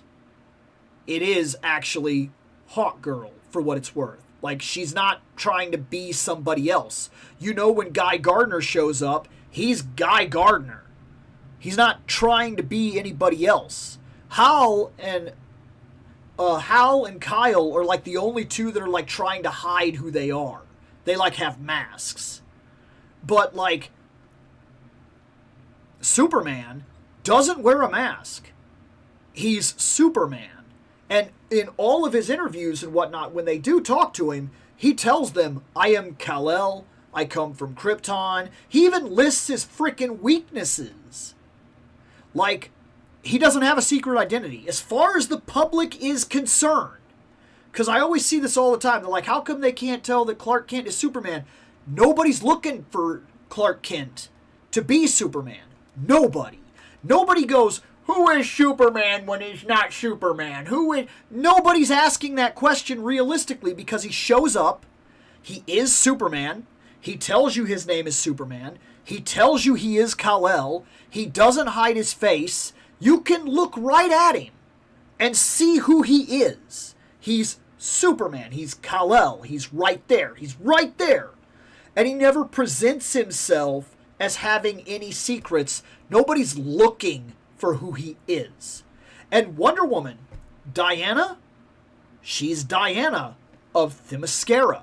Regardless if she has a secret identity where she can every now and then slip out and kind of do whatever she wants to do without having the celebrity of it, she is Diana. The world knows her as Diana. She presented herself as Diana. You see her face. She's not hiding any features. There are 1 million pictures of her in the media that you can compare to 1 million people immediately. That's who she is. So a lot of these characters, J. Jonah would not have problems with, because they're not Spider-Man. They're not Daredevil. They're not vigilantes, masked vigilantes taking the law into their own hands. We know exactly who they are. And should they do something or step out of line, they will be blamed accordingly as Superman did a thing, Wonder Woman did a thing. And because the public sees them as these people, that's who would be blamed. Not Clark did a thing. They don't even know that Clark is a thing, aside from the fact that he is literally published in the paper and the world tends to see him as Clark, not as the guy that's masquerading as another guy. Like, that's part of the reason why these characters, some characters, like, they never really get outed in secret identities, and they're like, how can nobody tell that that's Superman? Nobody's looking for him. I honestly believe that. I have an entire video that actually talks about why the open face secret identity works, where you could just put on glasses and no one will know who you are. I have an entire video called Why Can't You Tell? Or You Can't Tell, or something like that, and it talks all about this, because I've actually thought a lot about this and why it would or would not work. Cyclops and Marvel Girl just won. I liked that CGI Turtles movie. It even made it to the UMD PSP. I remember that. Yeah, it was on the PSP. The crazy thing is the Imagi, I don't know how to say that. Crew were working on a sequel to the 2007 TMNT and a Zelda film before going bust, but artwork trailers are out there. I think that doing Zelda as a CGI animation would not be a bad idea. But the biggest problem with a Zelda movie is that you're going to have to give Link a voice. And if you do that, almost 80% of the people that see it are probably not going to like it. Like, just off. No real reasons. They just won't like it. Not that they have any reason to feel that way, but I feel like I feel like you would get real pushback for no real reason on that concept. I really do. Because people get used to what they already know or already like or already feel like, and that's the way that they see things, and then they don't want it to be any other way.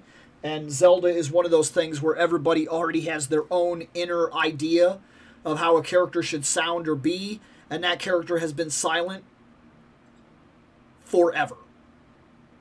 Just like recently, it's a small thing, but I was irritated with the new Pokemon game within the first 5 minutes. 5 minutes. By the way, before we go any further, I like that game. I like that game, like, legit. I'm having a lot of fun. I'm playing it. I'm enjoying it. I like that game. But at the very beginning, they show a cutscene, and a bunch of text goes across the bottom of the screen. And I'm sitting there, and I go, what?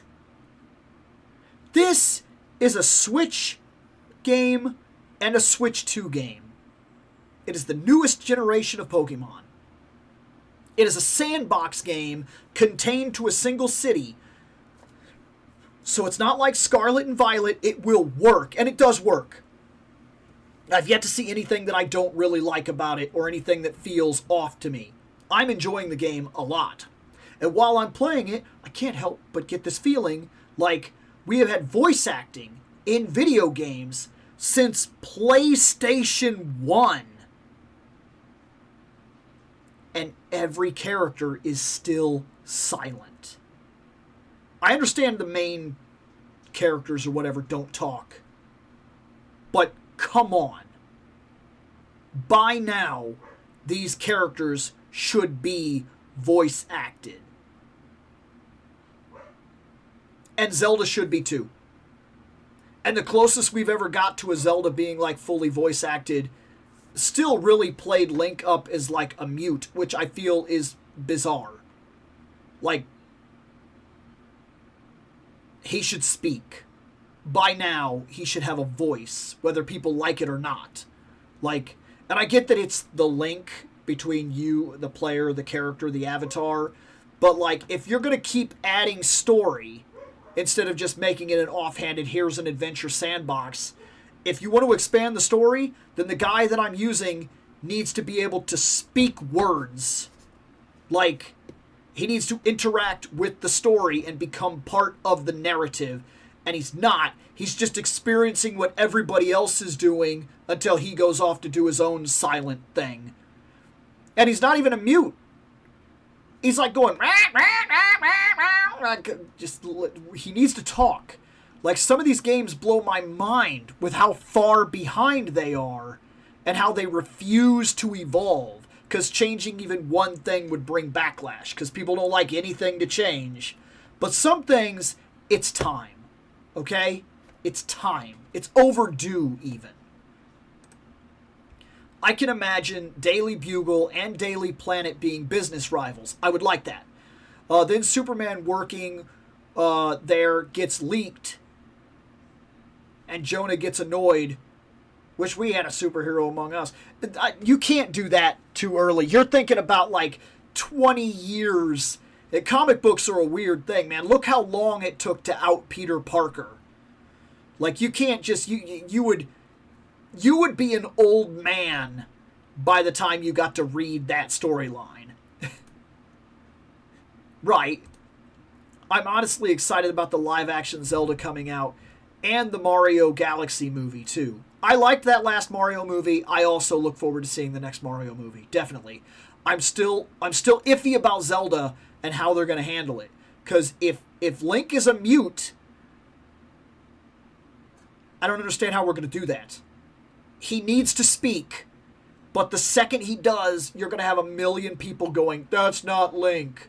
And I go, well, I absolutely love it when people make arguments like, Link wouldn't say that.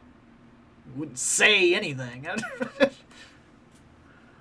Also, did you see the disaster going around right now with Ninja Kids stuff? I saw the Ninja Kids thing. That looks remarkably cheap and childish to me. And I understand that Rangers, Power Rangers in general, is something specifically that is childish. It's built to be that way. It's a kid's show. And I guess I can't judge it off a trailer. I need to see it. But something about the way it looks, the way they were fighting, the designs, I don't know. Something looks really childish about all of it. I'm not really in Rangers the way that I used to be. So whatever they do is going to have no never mind to me in the long run anyhow. It's not like something that's going to affect me. But it does surprise me how cheap and childish it really looked. I mean, it really looks like it is hardcore marketed to kids this time. But maybe that's an aesthetic that feels different once I start getting the story, and then I say, oh, okay, they're not, this is maybe a teenage area where they're dealing with some real stuff. I don't know. I haven't seen it, and quite frankly, everybody that's complaining about it, you haven't seen it either. We can only talk about the merits of what we see, not if it's actually any good. I didn't like the way the 2013 Turtles looked. I thought those were the worst looking Ninja Turtles I had ever seen, and that is the best Ninja Turtles show they have ever done. Hands down, I don't care. The best. Looked the worst. Every preview made me say, I'm not watching that. I was wrong. Wrong. What's up, man? They might not even release it all due to the backlash. We'll see. It's already filmed. The idea that they would film the entire series and then do absolutely nothing with it when they're releasing other things, like they actually put the American Death Note out, I don't think so. You'll see it, and if you don't see it, you'll see it leaked. If nothing else, you'll see it. If you're going to do a CGI or stop motion Zelda, give it to Laika Studio, who did Kubo, and okay, all right, interesting. I ain't really hating on Legends ZA. I really like the characters. So far, I like it as well. I really do. I'm liking the game quite a bit. I'm having fun. And to me, that's a really big deal because, like, the last game almost put me off of it completely. I'm not kidding. That Scarlet and Violet, I honestly feel like that is the second worst Pokemon I have ever played. I know how some people feel about that, but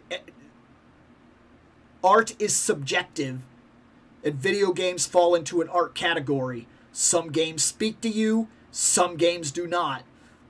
I don't like the way it was designed, I don't like the story it told, and I don't like all the boring extra content that they loaded into Scarlet and Violet to try to be the worst version of Persona I've ever seen. Ever. They were like, what if we do like a Persona thing? Don't. You're not ready for that. Don't do it. Like, it's terrible. That game is awful. There's only one other Pokemon in the main lineage I have ever played that I dislike more than Scarlet and Violet. I did like Sword and Shield quite a bit. But I am really enjoying this new one. Literally a rock star character rocking out, but there's no voice. Just foot tapping and background chatter. But you can tell he's supposed to be singing. It's so cringe. Yeah. I remember the last time Link spoke. I can't do another "Excuse me, princess." Oh, yes. Absolutely. You know, in a weird way, like in a really, really weird way, though, if you go back and watch it, the fact that they actually add in all the little sounds from the game and everything is somehow strangely endearing. Like, I'm being honest. Strangely endearing. That Mario movie is available in 3D Blu-ray, and it's amazing in that format. Shame Across the Spider-Verse was never released that way. You imagine that movie would have benefited from that kind of format, actually. When you say that, I think so too. That is actually surprising. The designs for the Ninja Kid stuff are actually really good. They're made by a really talented artist who likes to reimagine designs to be more realistic, I guess. They're pretty good. That's more realistic?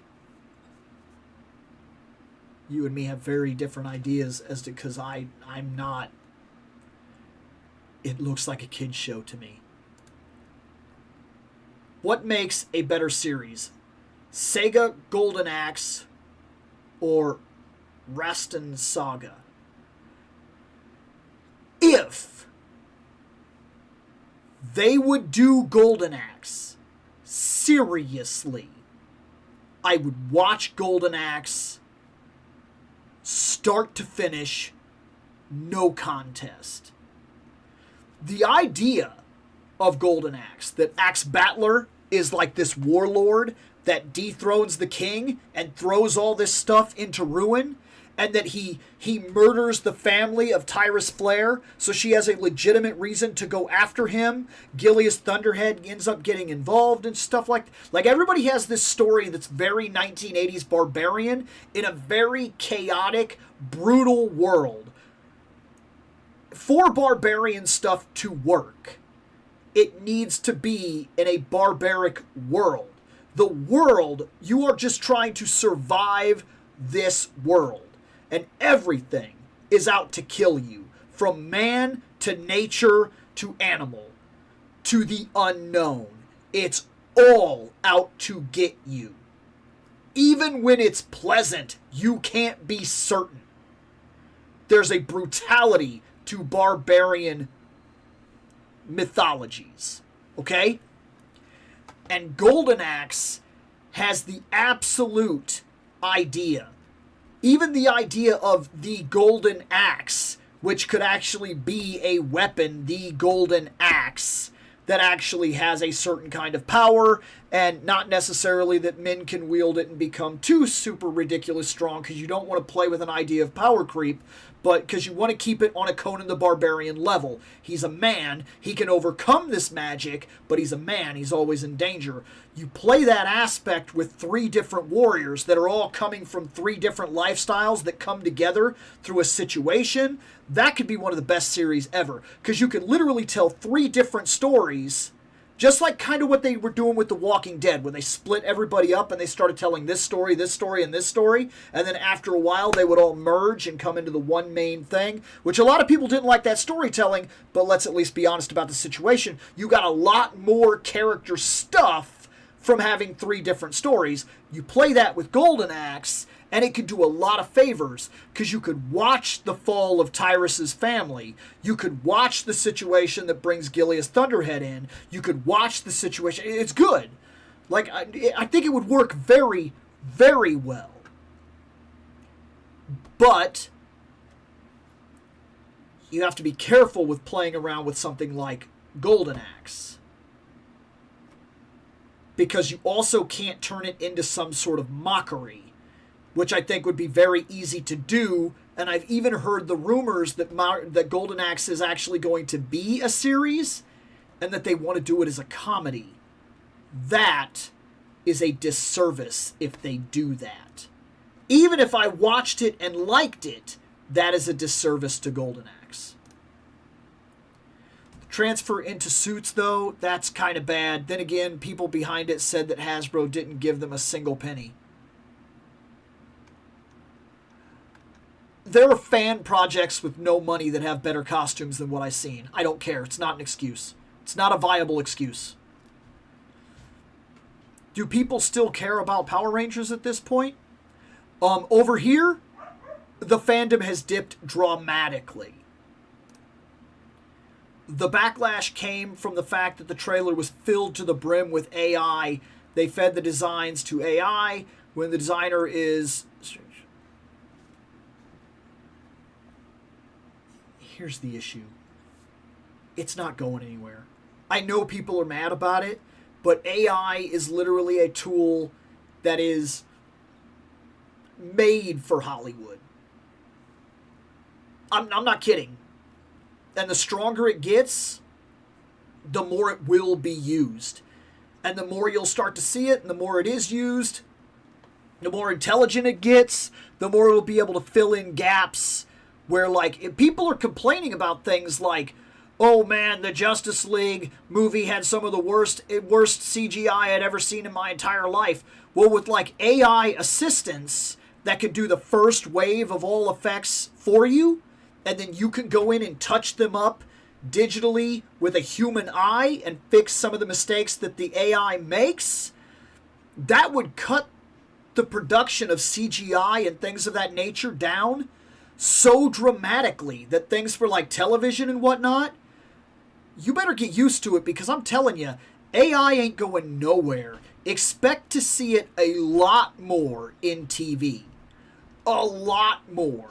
Because it costs nothing for them to use it as a first wave, and then they can just build on top of it. I'm telling you, in the next 10 years, it will be used by almost every single show that needs any kind of effect. Period. There's no doubt in my mind. We're moving in that direction. If you don't like it, you better start reading books. AI for effects, AI for music, AI for basically everything. I'm sorry, but you just said they were given no money. Guess what that does? It fills in the gaps of no budget.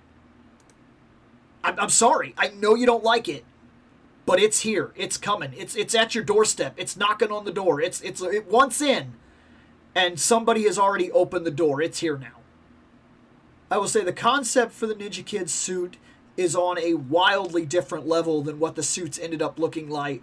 The suits look cheap, childish. The original art made years before I'll send it to you later. Okay, I'll be interested in that. Yeah. I've been getting slammed for playing with AI. People have a lot of hate for it. They do. They do. But let's be honest about what it is. It is a tool. And if it's used in that aspect, or it's a fun toy, let's be honest about the situation. I know people aren't going to like to hear this, but not everybody has the time or ability to do a bunch of stop motion. And if you just want to play a little bit, if you just want to type something in and see it do something, show me this toy, walk it down the road while lasers get shot at it or something like that. And it just puts it together, and you're not trying to sell it. It's a toy, you're playing with it, you post it, big deal. If you were stealing something from somebody, then you are using it inappropriately. But that's not the AI's fault. That's when we attack the people that have chosen to use it the way they have chosen to use it. Okay? That's a completely different argument. I don't think it's as black and white as people make it, where they're like, you use AI, that means you support it, blah, blah, blah, blah, blah, blah, blah. I think it's a lot more complicated than that. And I think people need to wake up to the idea that, I'm sorry, it's here now. You can push against it all you want, but it is here now. And the reality of the fact is that it's not going away. So now we have to judge the merits of how it's used, not that it's used. Because I'm sorry, it's not going anywhere. We are here now. This is where you live. Sorry. It's a touchy subject. Then again, basically everything nowadays is. Yes. I just use it to shitpost. It's a fun tool for me. I'm not trying to plagiarize or scam people. I can't deny there's a ton of people out there. Right. I couldn't keep up with the Power Rangers after they made so many. Oh, it just goes on and on and on and on and on and on. It really is. It's one of those things, if you got into it, you tried to keep up with everything, you drown in it. You know what I mean? Like, there's no way. I get exactly what you mean. Did you have system sellers for your home console? Like the game you bought for the system? Oh, mine. Senran Kagura for PS4 and PS5. Really? That was your system seller. Okay, all right. That is not a judge. That surprised me. Nobody, you are the first person in this show to ever even mention Senran Kagura, let alone in a positive way. And just so you understand, I have played Senran Kagura games and liked them, so I'm not one of those people that's dogging anyone for enjoying it. It's stupid fun. Stupid being the key word, and I don't care. The games play probably better than they even should in reality. They're good games for what it's worth. Perfect Dark for the N64? Okay.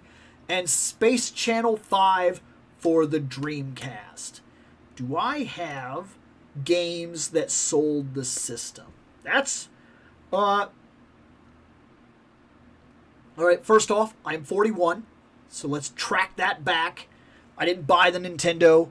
I didn't buy my Sega Genesis. The first system that I bought with my own money.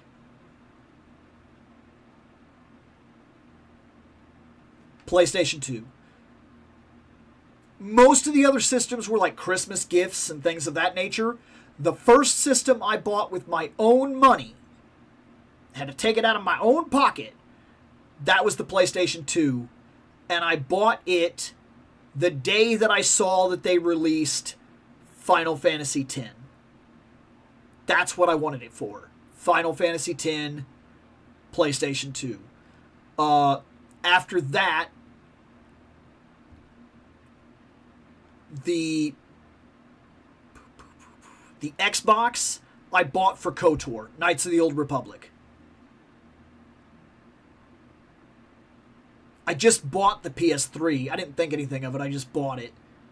I just bought the PlayStation 4. Though, if I'm being honest, it was the Batman Arkham Knight that specifically got me to buy it. I'd kind of been putting it off for a long time, and then they released the Arkham Knight along with the custom PlayStation 4, and I bought that. I bought them as a one thing, and I was real happy with that. I just bought a 360. I didn't get it for any real reason. I just bought it. I just wanted it.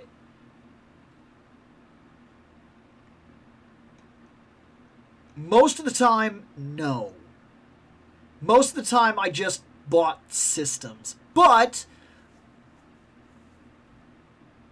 I did buy the 3DS. I bought that specifically for Pokemon X and Y. That's why I bought it. I bought my DS specifically for Pokemon Black and White. Because that's what I got back into Pokemon. I had left Pokemon, and then they showcased Black and White, and then I bought the 2DS to get it. And then because of that, I enjoyed it so much that I bought the 3DS to play X and Y. Then, strangely enough, when it comes to Nintendo, that seems to be the reason I buy them. Because I play Pokemon with my kid. We enjoy it a lot. And I actually play it with my wife. It's one of the few games that she plays. So, like, it just kind of has a hold. So, actually, like, the Switch, when I bought that, I bought it because I knew I wanted to play Sword and Shield. And then ZA or whatever, so far that game, it's on the Switch and the Switch 2, so I don't need a Switch 2. I'm playing it on the Switch, and I'm experiencing no problems, so I'm happy with it. And if I ever decide to, at some point, I will get a Switch 2, but I'm in no rush to do it, so yeah. Yeah, a lot of people ask me, why didn't you do stop motion like it's anywhere near the same thing? Dude, like, the amount of time... Look, man, you do a lot of pictures, and I actually respect the level of grind that you have for doing pictures, because as you notice, like, I have a lot of ideas, but it can be tough for me to find the free time to go out to the garage and set up the diorama and take pictures. So sometimes the only thing I'm getting is like some posing and whatnot. But I'm enjoying what I'm doing. But you knock them out, man. You seem to have new pictures every other day, and some of them are absolute, man. I really love some of the work that you do. Because you're just having fun, and I can tell. And that's a big part of it for me. That's you doing that hobby right, man. You do it justice. And sometimes I see it and I'm like, man, I need to pick up my game. I need a couple more pictures. This dude's outposting me like crazy. But I need a competition. But like sometimes I feel like I'm into it too, and you're just laying out the work and I'm doing nothing. I'm doing nothing. So yeah, that's kind of fun. But absolutely, it is not the same thing. You could take 100 pictures a day, and it is a simpler hobby than trying to do motion capture. That takes a long time, a lot of talent, a lot of patience, and an area that doesn't change for you to do it. Because you've got to set up something where the camera doesn't move and the situation doesn't move and only the characters move. And then, like, it's not something you just do. You have to plan that thing out and have a space dedicated for it. Like, they act like you could just do that. Like, why don't you want to just do motion capture yourself? Why don't you just do stop motion? Because I don't have time for that. Not everybody has that kind of hobby time. And I'm trying to get the most out of what I'm doing. And if it's just a dumb tool that I want to do a dumb thing with real quick, who am I hurting? Yes, you are right. It's a Pandora's box kind of thing. It ain't going back in the box. Right, it's here now. Power Rangers toys got worse when Hasbro took over. I'm not going to argue that. I'm not going to argue that. Yeah. It's kind of like it's the person behind the weapon, not the weapon itself. I blame the people, the corporations for using AI for greedy reasons. I'm only using my own photos, though. Right. Well, I didn't know that. I don't keep up with Power Rangers when it comes to action figures. Look no further than the Terminator when AI is used to run everything. It was a zombie franchise the time Hasbro took over. Saban took it back. I bought the Sega Master System just for Outrun. Sega Genesis for Ghouls and Ghosts. Really? Oh my god, game makes me so mad. So mad. Tekken 3, okay. I've played enough Cyberpunk 2077 to know how dystopian it would be to have AI run amok through cyberspace, controlling everything, all because of a bunch of greedy suits and corrupt politicians. Kind of like their Fortnite line. It just died. There were never anything bothered. Blah, blah, blah, blah, blah, blah, blah, blah. Yeah, kind of like their Fortnite line. It just died, and they never bothered to continue it ever again. PS2 was for the God of War. Oh, man, that was a good game, man. Dude, PS2, I love the PS2. It's still... The Switch is my favorite system of all time. Like, it is. I know that's wild, because I'm 41. I say that a lot, but I think it's important to have context when I talk about stuff like this. You would think it would be like a younger system, like an older system, like something I played in my youth. But the Switch is my favorite console of all time because I've gotten more use out of it as an adult than any other system I have ever had in my life. When I was a kid, I had nothing but time for games and the situations at hand that I could play games. But the Switch made it possible for me to have that level of enjoyment as an adult, and I appreciate it to no end for that reason. I bought Senran Kagura Burst Renewal because I needed games that had one of the box sets on super sale with keychains, CDs, and Yumi included. I would get a Japanese Master System just for Sukiban Deka? Is that how that's said? I could be very wrong. I do not claim to know how to say certain words. Well, it's 43. Let's do this before we have to plug out for the night or whatever, okay? X-Men 97, Cyclops, Jean Grey, Marvel Girl, depending on the argument you want to make. Let's do it. Okay, this is technically from X-Men 97. Technically. There's a reason I'm being very technical. That we have. This we have. This I did not buy, and we talked about it in one of the other lives.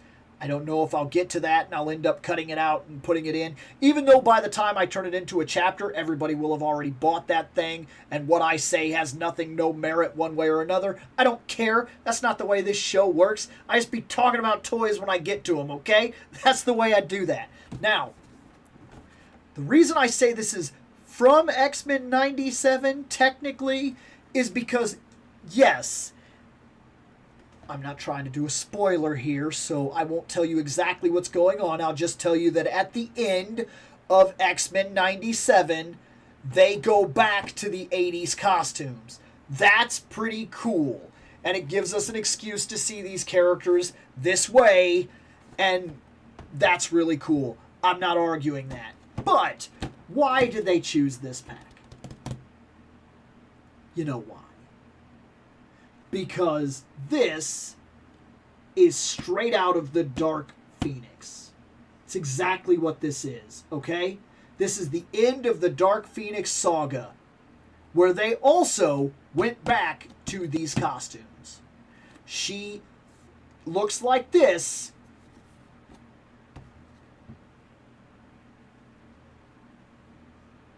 Spoilers for a comic book that's older than most people. Died. She died in that costume. And that is the main reason they put these together, and that is the main reason I bought them. I already had a Cyclops like this. We talked about it in the last video that I did where I guess if this comes out as a chapter, this will be a little different, but that's okay. I'll have the link where I said that I was getting rid of some stuff and I was getting rid of the old Cyclops from Toys R Us specifically because now I will have this one. This one, I kind of like the cartoony, brighter colors. I think they pop. I think I like them for what it's worth on this Cyclops anyway. And he's got the hands and the body, and he comes with that blast effect that I specifically wanted. And I've never had a green dress Marvel girl. I've never had one. Ever. And so I saw this, and I was like, oh, I want that. Like, immediately. Even though I think, and I'll get into it when we open her, I think she's built on the old body again, which is getting old. It is time to update the Marvel Legends female Buck. There's no excuse at this point. They should all come like her. Not on her Buck necessarily, but there is no reason you're telling me you cannot update the female Buck, especially when basically all the males pose like Spider-Man now. Unacceptable. Fix it. There. We've done a bit of a rant. We've called them out, and we've given Hasbro crap because sometimes Hasbro deserves their crap, okay? They deserve some crap every now and then. But, that all being said, I wanted this. I did want this, but I wanted this. Because I've never had the green costume before, and I thought the head sculpts looked fantastic, and I also like the idea that the green costume is kind of interchangeable. I can use it for other pictures. Like, I can use it at a more casual setting. Like, I can have the green dress, and I could put the different head on, and then it could be a more casual look for doing things like if they're sitting around the X-Mansion or something like that. I can get some shots like that, where Wolverine, I now have street clothes, and I have a type of street clothes for Jean, and there's plenty of male bodies and whatnot out there that I can use to be street clothes for like Cyclops or anybody like that we can get away with. These options are out there. I like that. I think that's pretty cool. In fact, I would argue that we don't have enough of that. I'm surprised that we've never got a civilian pack. Like a Marvel Legends, hey, here's some guys. Like, here's 3-4 different looks for guys. And they could release them as bodies with 3 or 4 heads. Just 3 or 4 bodies with 3 or 4 heads. And then each one of those bodies is interchangeable in a way that you could easily put the Cyclops head or the Matt Murdock head or the, or the Tony Stark head or whatever. And I know you could always just go buy one of the suit bodies, but not every guy needs to wear a suit. We need like a civilian line that gives us a couple of options, especially for people like me that want to be able to take the pictures. That's pretty cool. That's actually the reason why I really like what G.I. Joe is currently doing, where they're actually they're doing like cops and they're doing fire department officers and things like that. I think that's really cool. I think that's a good idea.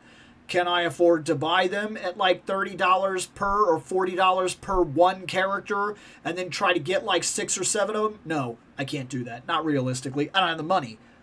But I still appreciate it. Okay, so there. I know, I'm saying a lot. But that's the reason I wanted them. Let's open them.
Okay. I don't know if I was muted for any of that. If not, I'm sorry. That was a lot of crinkling in your ears and whatnot, but whatever. So, first off, we got these stupid things. Who's tired of these stupid things? Are these effects, have these outlived their usefulness by now? I think I've got like 20 of these stupid things sitting in my effects box. Come on. We need some new effects. Next, we have... She comes with 2 expression hands, which I would argue these are fine, but how come we didn't get like one of these hands and then like another hand where like she's touching her head? You know what I mean? Like almost like, you know, we got with the Professor Xavier, he got that hand where he's got his, like, how come we're not getting that with Jean? Is there some reason? I don't know. Seems like an oversight to me, especially since we're getting the expression hand and the trigger hand, you know, to touch the side of the visor for Cyclops. Like, why are we getting that for Cyclops, but we're not getting it for Jean? Like, Jean, instead they gave her these stupid things. I would have been happier with just one of these stupid things, and where she could touch her head, so she could have that, and then she could do... I would have been happier with that. I think it makes for a better picture. I think it makes for better options. That's me. So, that being said, those are all the hands and everything. Now, we did get this blast effect again, which is the best blast effect, by the way. This thing is tremendous. This is one of the coolest things Cyclops has ever come with. It's so good. Not even a joke. It really is. This blast effect is the best. Like, this is one of the things that made me want... In fact, I bought a Cyclops I didn't even want just to get this blast effect. Because we talked about it. I got the X-Force Cyclops, and I'm not even that big of an X-Force fan. And I bought it just to get this. When, in reality, the 90s Cyclops and the 80s Cyclops costume are 2 of the ones that I would prefer. And, well, we've got it now. That's a good Cyclops. Nothing extreme about him. He's not going to blow your mind or anything like that, but he's exactly what you need him to be. One thing, it's a minor thing, but it's something to bring up. On all of the artwork, the test photos, right, for this, when they were like, hey, look, you could get yourself a Cyclops, and you were like, boy, I sure could, and then you went out and you kind of saw what you could get from the Cyclops, and for some reason, every one of those pictures had this belt pushed like way down, so he was wearing like a yellow banana hammock. Not a problem. This is a floating piece, and you could push it up, and now he's wearing trunks instead of a Speedo. Because yes, go back and look at all the promotional pictures. Whoever took those pictures with the figures wasn't paying attention, and every one of those pictures has this pushed way too far down, and he looks like he's wearing a Speedo. It's a problem. It's not good. A lot of people were making fun of it. I was included in that. However, the face here, and I don't know if this is going to come out very well, especially in the camera that I'm using, but he has, see that? Do you see where it gleamed? You see how I got the light that kind of goes across? That's reflective. The visor is actually like a see-through kind of ruby-esque lens, which is kind of cool. It's nice. It adds that little bit to his figure. And I just like it. I like it a lot, actually. And then the other head sculpt is right here. And he's got his angry teeth showing and everything. He's very super serious. He's serious. He's serious because he's gonna have to blast somebody. Okay, it's gone that far now. And look, people keep talking. Okay, people keep talking, and they get what they get. All right, that's what happens. Weirdness here is that the top is flat. The top is the flat part. Okay? because this is the way that it goes in. I've got it clicked in, and the bottom is the part that has all the effect. I almost feel like this effect should have been on both sides, because now you kind of have to be careful. Like, if he's aiming down, it looks a little weird, because this is flat and it doesn't have any emotion, and that's where all the dynamic range is. And just to show you, there's a little tab like right here, and that tab has more on this side than it does on this side, and then inside his visor you can see, probably not because I can't get it to focus tonight. If we'd have done this a little earlier in the day, I'd have had more lights. But because of that, it has to go in like this in order for it to click into the visor. And when you do that, it's going to put all the effect on the bottom. So if you're into action figure photography at all, keep that in mind, that you don't want to shoot this from like the top, because the effect looks lifeless. It looks alive from the side and alive from the bottom, but it doesn't look alive from the top. All the oomph is not there. It's just flat. That could be a problem for some people. And for what it's worth, he's on pretty much the best body that we're gonna get for a Cyclops. He does have these cuts, but they're not as good as like a Spider-Man. They're okay. They're not even as good as that last Captain America. And he goes back and he does a pretty good job about it. But do I need my Cyclops to be superposable? Not necessarily. He needs to be this, and he will be this, and I got the effect. And now because I got the effect, I can switch this effect between the 97 Cyclops and the 90s outfit and the 80s outfit, and this is the star of the show when it comes to the Cyclops. The fact that we went for so long without getting this piece blows my mind, because this is where it's at, man. And now I have the more flat one, which I currently have on that Cyclops right back there, the 97 one, where it's just the straight beam, and I have the impact laser here, and that's fantastic. I absolutely love it. It's fantastic. It's great.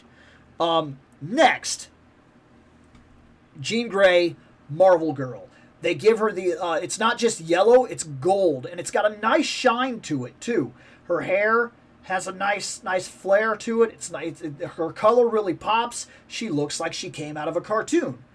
Because she should, because this is X-Men 97. And people that are complaining that she doesn't quite look like her comic book variant, what did you think you were buying? Did you buy a figure that specifically said X-Men 97? Like the cartoon that's currently on streaming? Because that's what she's supposed to look like.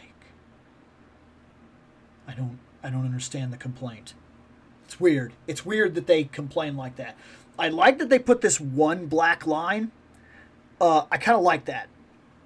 That's nice, actually. Otherwise, her legs, there seems to be a little more muscle definition in the legs than I'm used to, and I like it. Like, I'm not kidding. I actually do. I like it. I like that they're not just lifeless stumps, because oftentimes you get that where they're just legs. But they went out of their way to actually do some muscle work on her, and that's fantastic. They put a slit in the skirt right here. So there's a slit in the skirt. It's a fairly manageable material, but it's not perfect. There's not a whole lot of give here. Not too much. I could argue there should be more. She does have a joint down here at the stomach, which I was not expecting, so that's good. But this is the first time I've seen this. They did give her a new body, a new buck, but a weird one. So look, she now has this, where the body, in fact, let's remove the head real quick, okay, because I want to. She now has the body buck, where here on the stomach, she has a ball joint, okay? And one could argue that's really good, right? We kind of want that. But get some, lose some? They got rid of the upper. That's not there anymore. She can't move her upper torso, which for the longest time, we've been getting the female bucks where they have the upper torso movement, which is very limited, but they have it, and then there's nothing going down on the lower. Like, it's just straight. It basically cuts off right here and goes all the way down, and the rest covers the rest of the body cavity, and none of that moves. Here they gave the lower ab crunch, and they took away the upper movement. It's limiting in a different way. I don't know if it's better or worse. One thing I will say is it, like, okay, so like I can angle her down, but then it like opens up her back in like a weird way and looks unnatural. And she can look up, but it opens up a hole and it looks unnatural. And I don't know how I feel about that. Like, there's turn her sideways. I really don't. I do not dislike the figure. Don't misunderstand me. But it seems weird to me. Because we have the slit, she's able to do this. But she's limited over here. Okay. I'm able to get about that much out of her. I'm able to do about like this. So she's fine. The dress won't hinder her too much. Leg goes forward. Legs go forward. She could sit if you wanted to go through the situation. I feel like this slit should have been a little higher, and I'm already noticing right now it's already starting to stretch and kind of bleed the plastic a little bit, or the rubber or whatnot, like kind of what wants to tear. I'm half tempted to take and cut it a little up anyway and give it that extra tear, because she needs to be able to move. Otherwise, the arms and the legs and everything, they seem fine. And the other head they gave her is really giving me a lot of trouble. The neck doesn't want to... There, I got it. She has a more serious look, which it isn't bad. It's not the best, that's for sure. And it almost feels like her head is like leaning forward or something. Like it feels a little bit off. I'm sure that under the right circumstances, with her posed and actually like looking like she's doing something, that you will get over that and it will work.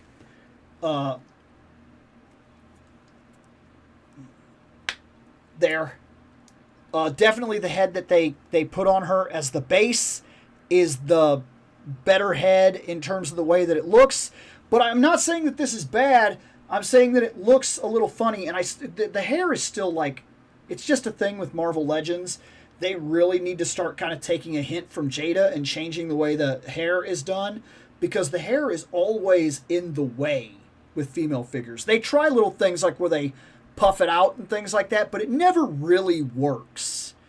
It never really works. That's what I'm saying. It is what it is. But that being said, Marvel Girl, Cyclops, X-Men 97 added to the shelf, solid figures, solid enough that I am now taking one of my Cyclops off the shelf. If you saw the other video, you know what I'm talking about. So that's off the shelf now. I did make that decision. And I have the beam, everything about it. I'm happy with this. I really am. There's things I can complain about. There's things I may need to modify slightly, which one could argue we should never have to modify these figures. They should know by now how to do it right. But that's the nature of it. Sometimes this is the way it happens. This is the way it goes. What are you going to do? I'll hit the chat for a little while, and I got to get out of here. But let's see. What really got me deep into gaming. I have too many fond memories of its library at the beginning. Its only downfall was the high price and somewhat decent starting lineup of games. Dig that Cyclops. Yes. Let's see. Speaking of Suke Bandeki, Suki Bandeka. I think I'm saying that right. I don't know.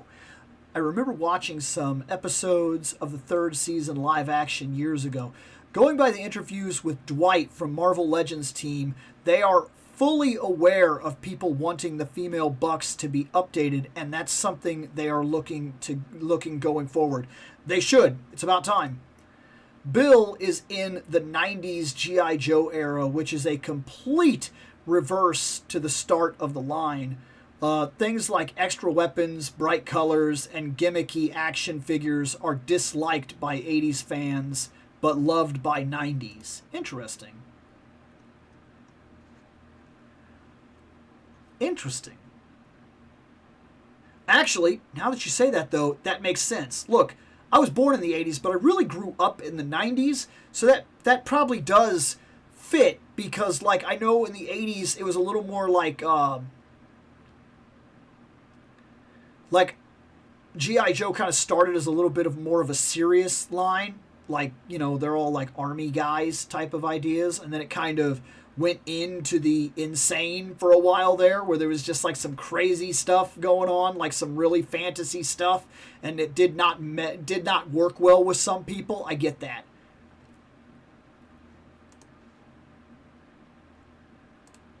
As far as I'm aware, it is the exact same setup in the 90s visor. You come here.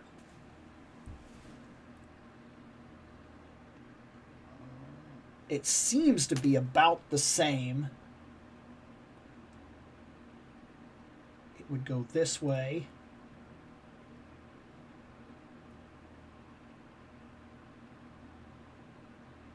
Oh.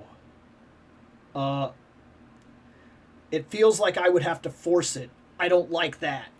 So, no. The 90s Cyclops is continually stuck with the straight beam.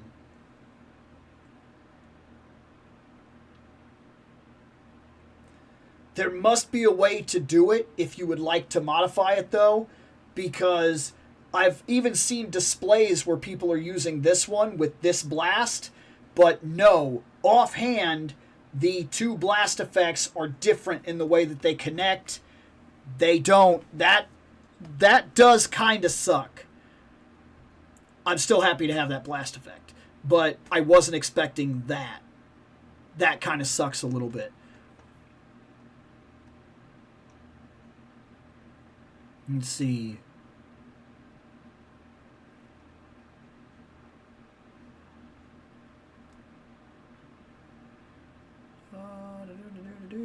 Senran Kagura is fun to play. The art style is cute and had a collab with Neptunia, one of my favorite game series. It also had a crossover with Dead or Alive.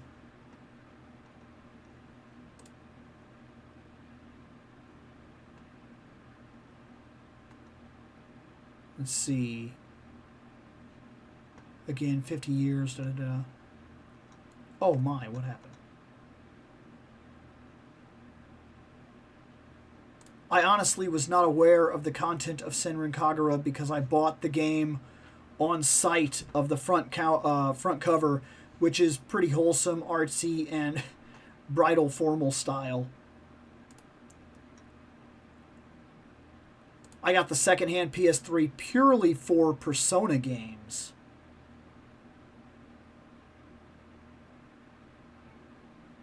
For PlayStation 3? What?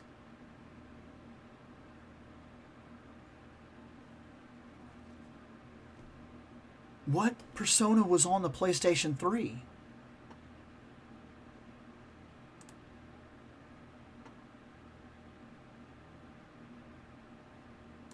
I still can't believe you don't know what TF2 is, Bill.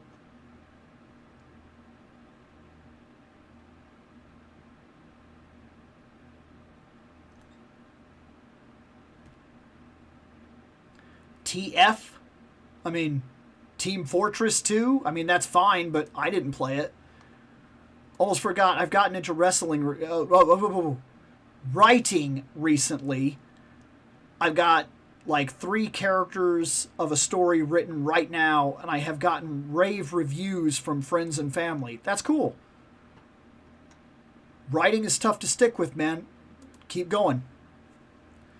I love the long hair designs for most Marvel Legends. That being said, it will always hinder the head movement regardless of how light the plastic will be. Jada Toys Blanca is a good example. If I had a bit more money, I'd be all in on the 97 2-packs. I bought 2 of them. I didn't want the... I kind of wanted the Rogue with the basketball thing, but like not Remy. With how many pre-orders I have, I would go after this 2-pack, but unfortunately, some things take a bit more priority. I get it. I'm just waiting for the Gamerverse Publisher 2-pack to arrive in a couple of months. It looks good. Well, I have to go now. All right, man. No problem. Some people are already getting it in hand. Oh, that surprises me. Saying it because the shootout, what happened Saturday, want more context. Oh, my. I played Persona 4 and Arena in the PS3, or at least I remember it being a PS3. Persona 4. No, Persona 4. I mean, Golden was on the Vita. I don't think it was on the PS3, but Persona 4 was a PlayStation 2 game. It was very, very late in the PlayStation 2's lifetime, but it was definitely PlayStation 2. I might get the Punisher vs. Bushwhacker if I have a chance as well. Might have to get the COD Burn Spawn. That figure looks cool. The Gamerverse Punisher looks good. I saw some poses, and now I want it more. It's a good 2-pack. It is. It looks good. All right, guys. Thanks for hanging out.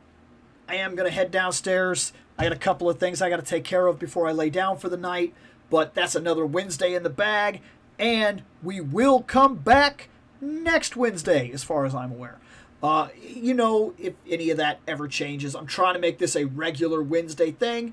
If it changes, I will, of course, come on here and say something about it. I don't have it planned to open anything off the show currently, but we'll see. It depends on if I want to do a picture and I need a specific figure in order to do it, or I don't feel like it's ever going to get voted and it's time to kind of get it into the rotation.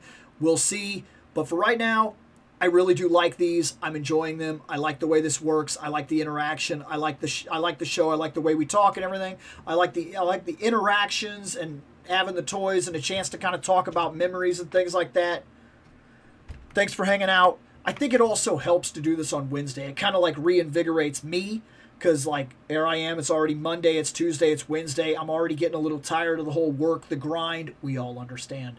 Then I open up some toys. Kind of does it for me. I hope it does something. Hope everybody's hanging out. Hope everybody's liking it. Hope everybody's enjoying it. Hope everybody doesn't get too tired of hearing me talk about some old man crap. But I'm 41, okay? I'm allowed to talk about some old man crap here and there. I'm going to get out of here. Thanks for hanging out, guys. I really do appreciate it, and I will see you next week.